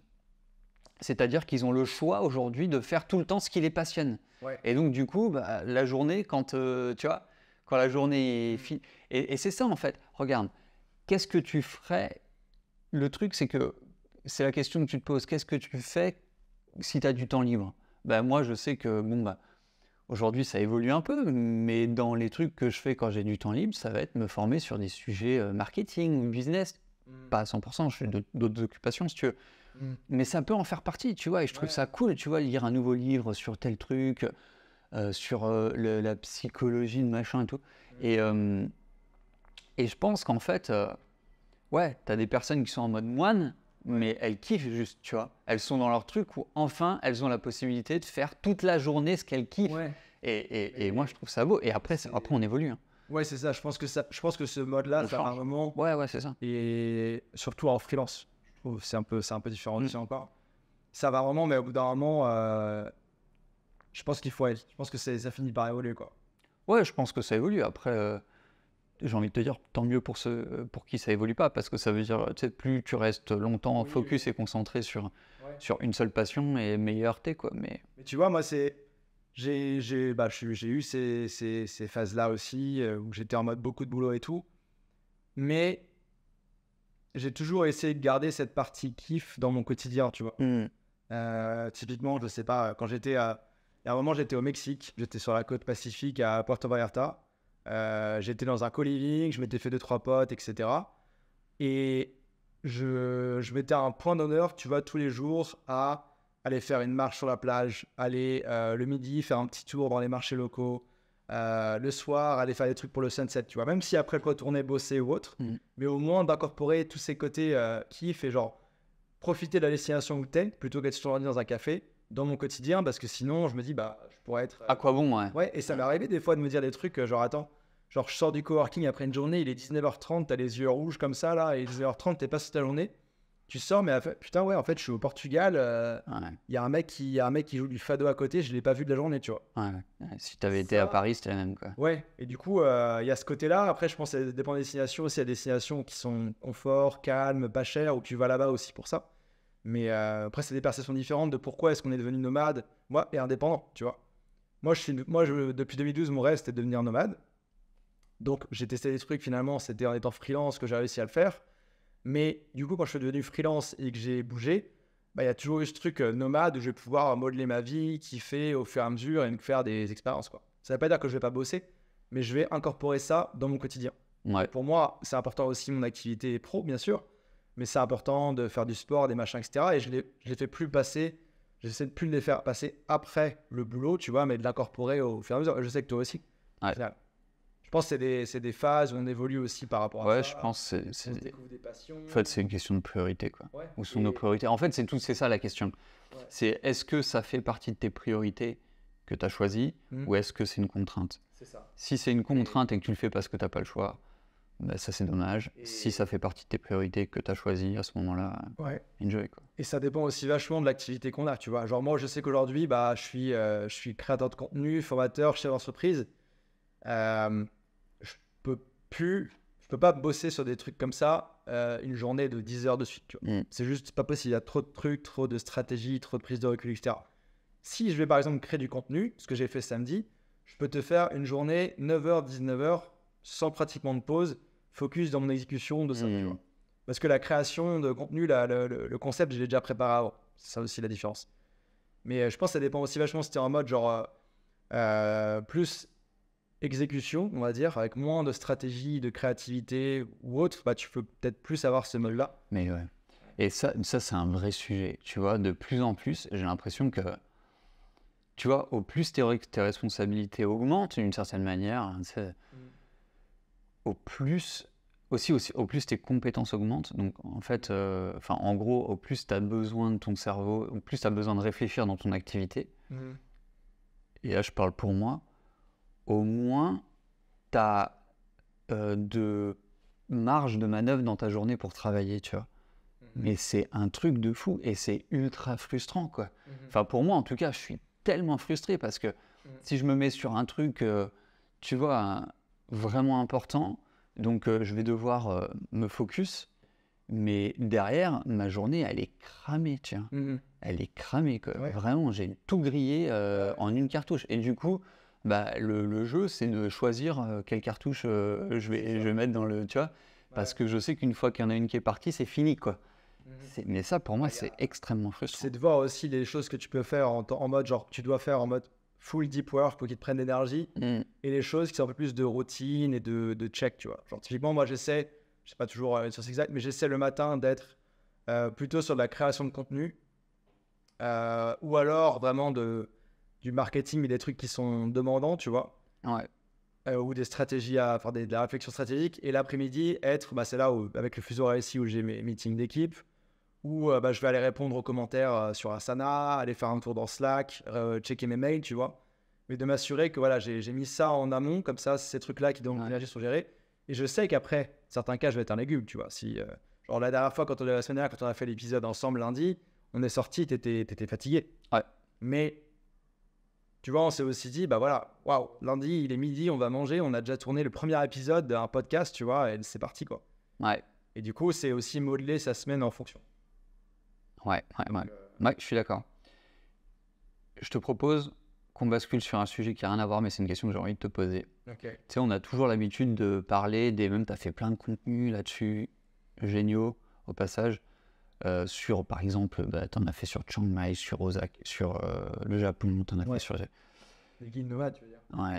Ouais. Est-ce que, au contraire, il y a des destinations que tu recommandes pas? Une seule. Où tu te dis, ça, c'est vraiment surcoté, c'est naze. Tu parles en mode en tant que nomade qui travaille en voyageant? Ouais, c'est ça. En mode entrepreneur, quoi. Non, bah non, pas en mode vacances, quoi, parce que ça, après... Moi, j'en ai une. Je trouve que ça va être la même. Ok. Je réfléchis. Je dirais, moi, le Maroc. Ok. Et tu vois, c'est marrant parce que le Maroc, j'adore. Et en tant que touriste, j'ai adoré. Ouais. J'étais allé une fois avant. J'y ai passé novembre, décembre dernier, pour te dire. Et en mode nomade, le truc, c'est que même en étant dans les meilleurs co-living, en me faisant une vie confort, etc., c'était pas confort, tu vois. Et j'étais pas dans le mood. Et tu vois, dès que tu sortes et on t'approche vite pour te proposer des trucs, etc., et ça me fatiguait, alors que j'adore, tu vois, tout ce qu'il y a à voir, tout ce qu'il y a à faire, etc., c'est génial. Mais en mode nomade, l'endroit que je trouvais le plus sympa comme ça, où j'ai été, c'était Essaouira, parce que c'est plus calme, tu vois. Ouais, mais t'as l'impression en fait qu'on s'accapare justement cette énergie dont t'as besoin pour travailler, quoi. Bah, dès que tu sors, tu vas te poser pour travailler quelque part, on te propose d'acheter des trucs, c'est pas méchant, tu vois. Ouais, mais on s'accapare ton énergie, en fait. Pourtant, j'adore le Maroc, j'adore les Marocains, j'adore la culture, tout ce qu'il y a à faire, la nourriture. Mais pour bosser avec tout ça, j'aurais préféré carrément y aller 2 semaines en vacances full, qu'un mois et demi en mode nomade. Ah ouais, ok. Moi, je pense que même en vacances, ce genre d'attitude, ça me casse les... Après... C'est la culture, c'est l'ambiance, quoi. Ouais, mais ça n'empêche que ça me fait chier. Ouais, tu non, vois. mais t'as le droit. Venir te vendre des trucs tous les 3 secondes, La pire destination nomade, pire, c'est un grand mot, tu vois, mais ce qui me vient en tête là récemment, c'est ça. Alors que c'est pas un endroit où j'ai envie de retourner, tu vois, mais juste pas en travaillant en même temps. Je pense que, ouais. Moi, le Maroc, ça m'attire, mais je pense que j'irais plus dans les montagnes, tu vois. Ouais. Dans les trucs berbères, machin, je connais rien, mais où en fait, le truc, c'est voilà, j'ai eu une expérience, je suis allé en vacances à Marrakech. Et j'étais à Marrakech, ouais, laisse tomber. Non, mais en plus, ouais, c'était sur sollicitation. On avait un beau riad, ça c'était chouette. Ouais. Mais c'était un peu en fait, ah putain, c'était ça. Ouais. C'était ça. Je sortais, là, c'était l'enfer. Et après, tu disais, après 1 heure à l'extérieur, t'allais place Jemaa el-Fna, machin. Ouais. 1 heure à l'extérieur, t'avais qu'une envie, c'était retourner te réfugier dans ton... Et du coup, ça fait que l'expérience, elle était vraiment relou, quoi. Et je racontais ça à mon père, et mon père me disait, mais en fait, d'abord, il m'a dit 2 choses. Il m'a dit, le Maroc, Marrakech, c'est pas représentatif du Maroc. Ouais. Et lui, il avait une expérience... Enfin, voilà, bref. il est allé dans les montagnes, tout ça, et il me disait finalement les lieux, enfin, mais un peu comme partout, tu vois, il me disait va dans les lieux pas touristiques. Et j'aimerais bien avoir une expérience comme ça. Mais derrière, du coup, aller dans les montagnes du Maroc, faut pas y aller avec ton ordi, à mon avis, parce que le Wi-Fi, ça doit pas être fou, quoi, tu vois. Mais c'est ça. j'y vais pas pour bosser, quoi, parce que c'est compliqué, à mon avis. C'est ça. Je pense que c'est génial pour vivre des expériences, ou alors, tu vois, j'en ai vu pas mal qui kiffaient être au Maroc en mode nomade à Tarazout, tu vois, parce que c'est des gens, tu vois, ils vivaient pour le surf, tu vois. Ils surfaient le matin, ils allaient bosser un peu, ils faisaient une sieste, ils rebossent un peu, ils boivent des coups, ils recommencent, tu vois, mais ils bossaient, je sais pas, 2 heures par jour, quoi, parce que ça leur suffisait pour continuer à vivre là-bas. C'est différent. Alors, bah, justement, tu veux que je rebondisse, parce que c'est exactement ça. Moi, tu veux que je te dise la destination, justement, Dis-nous. que je déconseille, surcotée en tout cas, de mon point de vue, pour les entrepreneurs. Pas tous les entrepreneurs, c'est Bali. J'ai cru que t'allais dire Paris. C'est pour d'autres raisons. Ok. Alors encore que non, tu vois, là, je vais te dire, là, franchement, je pense que, en fait, ce qui peut être pesant à Paris, c'est l'atmosphère. Ouais. Mais Non, mais moi, c'est- si j'étais étranger, ça coûte cher, hein, tu vois, Paris. Mais je pense qu'entrepreneur étranger Mhm. qui a des moyens, être à Paris, je pense que tu es au top. Hein. Ouais, ouais. Tu sais pas qu'on t'insulte, tu comprends rien. Tu comprends. Non, mais c'est vrai, tu vois, ça se trouve, on se fait insulter toute la journée en Thaïlande et puis on n'en sait rien. On est là, c'est la Thaïlande, c'est super, tu vois, en fait, on n'en sait rien. Bah, et du coup, Paris, si tu comprends rien, j'ai envie de te dire, why not, quoi. Ouais. Tu vois, bon, t'as les gens qui font un peu la gueule et tout ça, mais toi, t'es dans ton univers un peu entrepreneurial, t'es dans le cowork, machin, ça, franchement, ça peut être pas mal. Ouais, non, mais c'est. Donc, s'il y a des gens qui parlent pas français, qui écoutent ça, ah, je plaisante. C'est traduit par une AI. Pourquoi pas? Non, mais non, c'est Bali. Ah oui, Bali, ouais, reviens parce que c'est intéressant. C'est un peu. Parce que Bali, tu vois, beaucoup de gens veulent être nomades pour aller à Bali. Ouais, mais c'est Bali, mais c'est un mythe. Je suis pas d'accord. Je suis pas d'accord avec toi. Mais vas-y, dis. Alors, j'ai dit, Parce que t'as été pas plusieurs pour fois. tous les. Moi, j'ai vécu là-bas. Ouais. J'ai vécu là-bas, j'ai une maison là-bas. Et pour moi, en fait, à Bali, tu as 2 types d'entrepreneurs. Tu as les entrepreneurs très avancés qui délèguent quasiment tout et finalement kiffent et font pas grand-chose, tu vois, ou un petit meeting par jour tranquille, mais qui ont vraiment set up leur business de telle manière, voilà, lifestyle, et éventuellement qui ont une activité sur les réseaux sociaux, un peu influenceur, machin, et donc qui ont besoin de faire du contenu. Ok ? Ouais, ça c'est bon. Ouais. Voilà. Par contre, l'autre partie des entrepreneurs, c'est les entrepreneurs ultra débutants qui se disent je suis digital nomade, donc la Mecque c'est Bali, donc je démarre à Bali. Pour moi, c'est pas du tout le bon endroit pour se lancer parce qu'en termes de sollicitation, c'est ultra dense.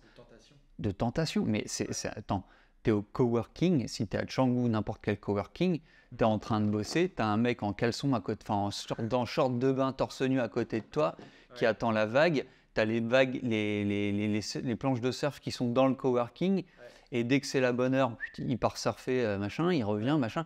C'est un bordel sans nom, mais les soirées, tu en as tout le temps. Pour peu que tu connaisses 3 personnes, ça y est, c'est fini, quoi. C'est clair. Donc pour moi, à Bali, sur de l'entrepreneur, en fait, en gros, à Bali, tu as soit les entrepreneurs avancés, entrepreneurs / investisseurs / influenceurs avancés, soit les personnes qui ont leur droit au chômage pendant 2 ans et qui, 6 mois avant la fin du chômage, vont se dire « Ah, il faut que je me bouge le cul » et du coup, vont aller ailleurs pour pouvoir se focus et effectivement faire décoller leur activité, sinon... Mais je te rejoins, j'avais pas vu exactement comme ça, mais en fait, Bali, moi en impression, j'ai été 2 fois. J'ai été en 2017, donc ma première fois en tant que nomade, j'ai passé 1 mois, j'ai visité un peu tout, en mode nomade voyage, et je suis retourné là l'année dernière pendant 2 mois, 1 mois et demi, 2 mois. Ça a beaucoup changé. Ça a déjà beaucoup changé, surtout le coin de Canggu. Et en fait, moi, mon impression là-bas, moi, j'avais déjà mon activité, ça tournait, il y a toujours des progrès à faire, mais voilà. moi j'ai l'impression en fait que tout le monde pratiquement était paumé. Genre la répartition, tu dis entrepreneur avancé versus débutant. Pour moi, entrepreneur avancé, c'est genre 10%, tu vois. Mais 90%, même pas, mais je même sais pas. même pas, ouais. C'est même Et, pas. et la grande majorité des gens sont là, ils sont complètement paumés. Ah oui, ah ouais. Genre, il y a des gens qui se lancent de rien, tu vois, ils utilisent life coach et ils voient des gens. T'en as qui essaient d'être influenceurs et c'est un peu risible. Et beaucoup de gens sont paumés en fait. Et pour moi, c'est le pire endroit où aller quand t'es paumé.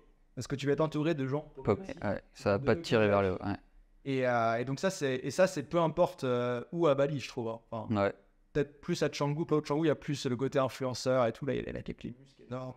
Les lèvres refaites. Ouais, alors là pour le coup, des paumés à Ubud, t'en as beaucoup. Hein. Parce Ouais, qu'en ouais, gros, bah, Bali, c'est voilà, c'est Canggu. Ouais, partout, t'as des paumés, quoi. Et même, tu vois, en étant entrepreneur, je ne dis pas, bon, c'est haut, de l'entrepreneur qui a l'activité, qui sait où il va, qui a déjà été à Bali et tout. Et je voyage quand même à temps plein depuis longtemps. Genre, arrivé à Bali, même en ayant des amis sur place, etc., en 2022, j'ai pris une claque quand je suis arrivé. Ça a pris une semaine pour tu sais, me dire, ok, voilà comment ça marche, voilà comment gérer la destination, quoi. Parce que t'as le trafic, t'as le trafic en scooter qui est un truc de ouf, tu peux pas marcher, tu vas dans les cafés, ils sont bondés, Le tu bruit, peux te retrouver dans les bouchons pendant des heures alors que t'as rien demandé. Tu vois, le tu bruit fais des juste travaux en permanence. rejoindre tes potes au sunset. Et en fait, je pense que ça a pris une semaine pour un peu trouver mon mode d'emploi de Bali, pour savoir où aller, quand, comment, etc. Et après, pour le coup, moi j'ai kiffé. J'ai kiffé parce que je savais comment m'y prendre, etc. Je me suis par hasard, heureux hasard, mis sur la rue Batu Bolong où tu as un trottoir, donc tu peux marcher. Je pouvais marcher pour aller au café, marcher pour aller au sport, ce qui est quand même un luxe. Et ouais, moi, en fait, ce qui me désole avec Bali, c'est que Bali a beaucoup à offrir. Peut-être plus en tant que touriste qu'en tant que débutant dans le Ouais, web. c'est ça ce que je pense. Mais beaucoup de gens se disent, ok, je vais aller là-bas. Il y en a pour qui c'est des rêves, tu vois. Genre, je sais que Tania, une de mes élèves, elle était en mon cours en université que je donnais, et puis après Freementor, elle a suivi le programme, qui a une belle activité. Bali, c'était vraiment son rêve. Elle a repoussé. Elle y est allée et elle a été, genre, voilà, déçue, je crois. Tu me diras, Tania, si je me plante, mais de ce que j'ai vu, tu as été un peu déçue. Et c'est dommage, tu vois. Il faut savoir l'aborder. Et en fait, je trouve aussi dommage, il y a des gens qui restent là-bas, tu vois, ils vont en nomade, ils vont à Bali. Ils se disent, ok, bah, mon but est atteint, je suis à Bali, tu vois, et ils restent là, ou ils gardent ce objectif-là sans penser à d'autres choses, tu vois. Et pour moi, c'est comme, j'en parlais hier à quelqu'un là, que je connais, que j'ai aidé à se former, qui est arrivé ici aussi. Il est arrivé à Chiang Mai, coup de cœur, il dit, ok, je bouge pas, je m'installe à Chiang Mai. Je lui fais, t'es sûr que tu veux, genre, t'installer là maintenant, Ouais. ou tu veux pas aller tester de destination, voir ce qui te plaît ou pas. Tu vois, en fait, c'est d'avoir le choix et pas aller quelque part parce que tout le monde va là-bas, tu vois. Chiang Mai, c'est pas fait pour tout le monde. Bali, c'est pas fait pour tout le monde. C'est la pire chose à faire, ça. Ah, je suis d'accord. C'est marrant parce que, ouais. Bali, comme pire destination nomade, tu vois, moi, je la mettrais dans mon top, tu vois. Ah, c'est la pire. Mais pour moi. C'est la pire, mec. Ouais. Ouais, mais pour toi, mais toi, t'es pas freelance nomade, tu vois. Ouais. Bah, les tentations. T'as une équipe, t'as un truc qui tourne, tu vois. Ma copine, elle sortait tous les soirs, pratiquement. Ouais. Quand elle était là-bas. Mais parce que, voilà, elle arrivait à bosser en même temps et tout. Moi, je dis non, pas tous les soirs, quoi. Genre, de temps en temps, c'est cool, tu vois, mais. Ah ouais, non, mais clairement. À Bali, c'est un piège. C'est un piège, hein. Mais combien j'en ai vu, putain, à Bali, des gens qui sont retournés au salariat, tu vois. Mais à contre-cœur, hein, je parle. Ouais. Mais ça, c'est terrible. Pour moi aussi, Bali, ça attire beaucoup de gens aussi qui se disent je quitte tout, je me barre au bout du monde, tout va s'arranger. Bah non, pire truc à faire, tu vois. Ah ouais. Pire truc. Et surtout là-bas, encore une fois. Surtout là-bas, ça peut être aussi en Thaïlande, ça peut être même à Chiang Mai ou dans les îles ou autre. Mais bien sûr. En fait, dès que tu as des tentations et surtout, moi je dis pour les freelances, je pense que tu as le même message aussi là-dessus, mais c'est idéalement, lancez-vous quand vous avez une source de revenus, boulot ou allocation, peu importe, dans un endroit fixe que vous connaissez, vous pouvez avoir une routine, du soutien à autre. Si tu pars à l'autre bout du monde, tu vois quelqu'un qui arrive en mode nomade, qui veut se créer son truc, il arrive ici, il se met dans une auberge, impossible de bosser, entouré de gens qui sont là pour faire la fête. Il va peut-être pas rencontrer d'autres nomades ou alors pas beaucoup. Et en fait, tu diminues drastiquement tes chances de succès en tant qu'indépendant à faire ça. Clairement. Mais je serais curieux de savoir, tiens, ça serait intéressant. Est-ce que tu as des exemples de personnes qui ont décollé en étant à Bali? Défini, décollé.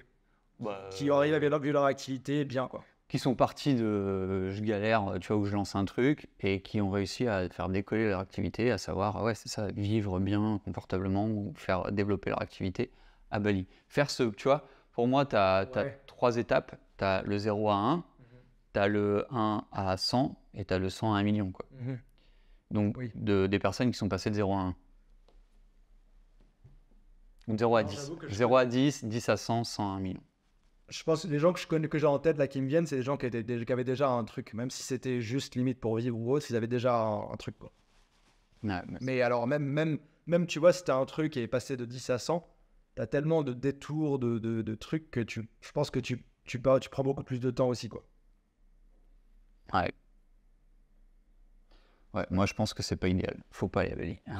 Non, si, il faut y aller, mais pour moi, il faut y aller en tant que touriste, en mode je déconnecte, Ouais. je suis là-bas pour faire la fête éventuellement. Ouais. Ouais, c'est ça. T'as des Kiffer. gens comme Guillaume et Raphaël, ils ont été avant d'être nomades, Ouais. en mode voyage, mais je pense que ça les a inspirés de fou et y retourner en mode nomade, c'était cool pour eux. Je pense que ouais, y aller en touriste et pour l'inspiration, c'est cool. Y aller quand on a un business ou une activité qui est stable, c'est cool, mais entre les deux, c'est pas bon. C'est pas un bon champ, ouais. Ouais, ok. Puis même en plus, c'est plus du tout aussi abordable qu'avant. Non, en plus, ouais, c'est vrai.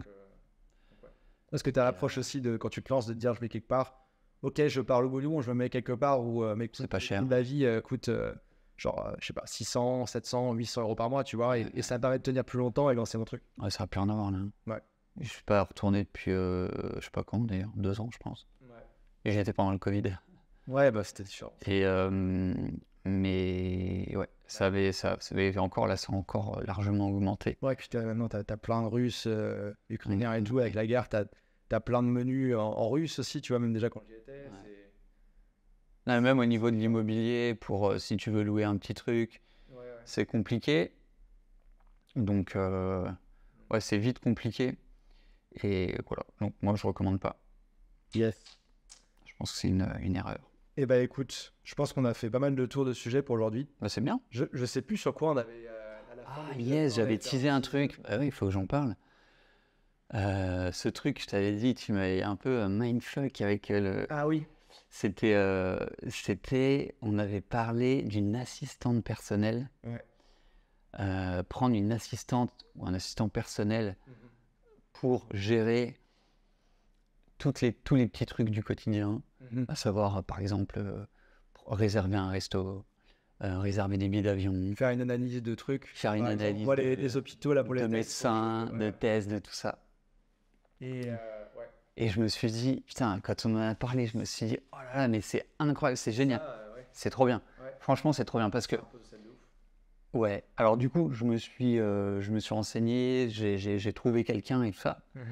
Elle m'a donné ses tarifs, je suis hyper ok, donc c'est parfait. Ouais. Et au moment de démarrer, je me dis, ok, je lui demande quoi en fait? Ah oui. Et en fait, je me suis retrouvé dans une situation hyper excitée en mode, yes, super, tiens. Et en fait, je crois que c'est parce que j'ai déjà éliminé les trucs qui m'emmerdent de ma vie. Ouais. Et du coup, je peux pas lui donner des trucs qui m'emmerdent. Par contre, mais là, je pense à l'envers, en fait. C'est-à-dire que ce qu'il faut que je fasse, c'est lui. Et ça, je pense qu'on doit tous réfléchir comme ça. C'est voir qu'est-ce que je pourrais faire de plus, tu vois, comment est-ce que je peux lever up ma vie en lui déléguant des choses, plutôt qu'en cherchant à retirer. Et du coup, en fait, j'ai pas d'idée là. Non, mais c'est un truc... Bah déjà, je pense que tu peux relire cette partie dans la semaine de 4 heures. Parce que quand je t'en ai reparlé, ça vient de là, c'est un concept de base de la semaine de 4 heures, ça.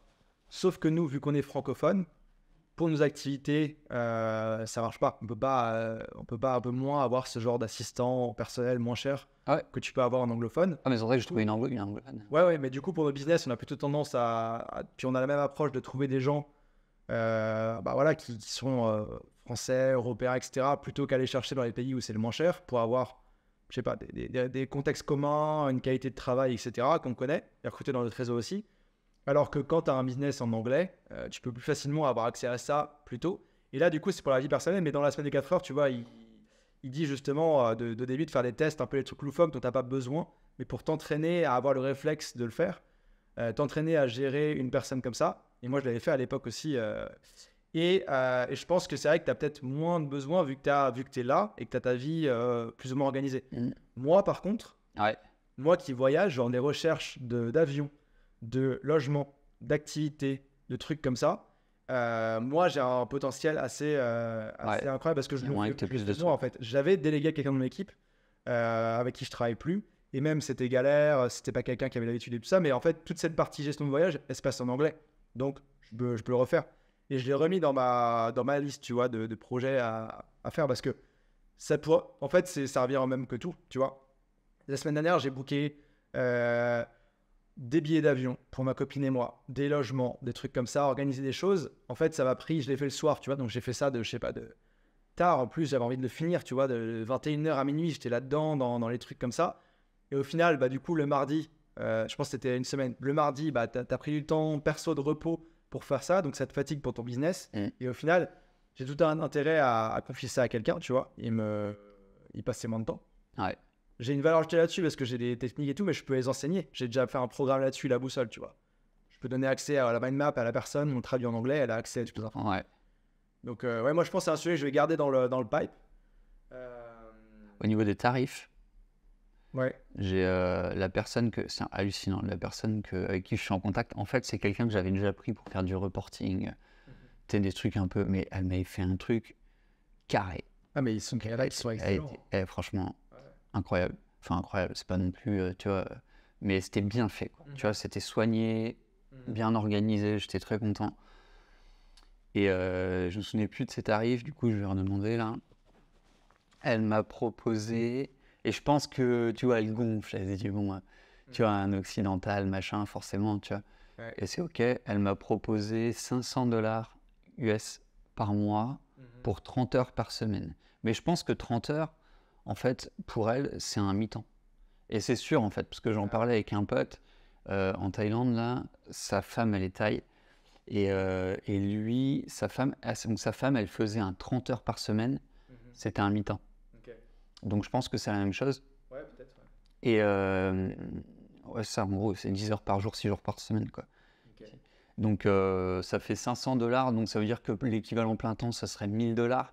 Mais aux Philippines, c'est énorme. Non, mais l'équivalent plein temps, ça veut dire que Oui. ça veut dire qu'en gros, elle me demande $1000 par mois pour quelqu'un à plein temps en freelance. Tu vois, je pense que pour les Philippines, elle se met bien, mais c'est OK. Et parce que $500 tu vois, pour 30 heures par semaine.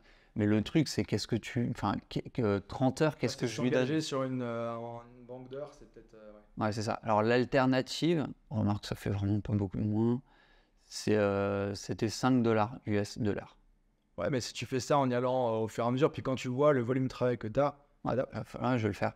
mais Je même vais en tester fait, des trucs à la con. Tu sais, genre vraiment des trucs à la con, juste pour s'habituer mais à se décharger. franchement, regarde la semaine des 4 heures, il y a tout là-dessus. Ouais. Tout le monde d'emploi pour commencer là-dessus, etc. Yes. Alors, on vous fera un feedback là-dessus dans un prochain épisode quand on l'aura mis en place. Ouais. Mais ouais, je pense que là, on a fait un bon épisode. On a parlé de plein de choses. Je Carrément. te propose qu'on en reste là pour aujourd'hui. Ouais, carrément. Et, Et j'ai une petite idée pour comment démarrer la semaine prochaine. Yes. Et je pense que ça va être marrant. Ok. Trop cool. Ok. Moi, j'ai hâte. Bon, bah, on se laisse là-dessus. Ouais, ok. Bonne journée. Salut. Bon courage. Salut.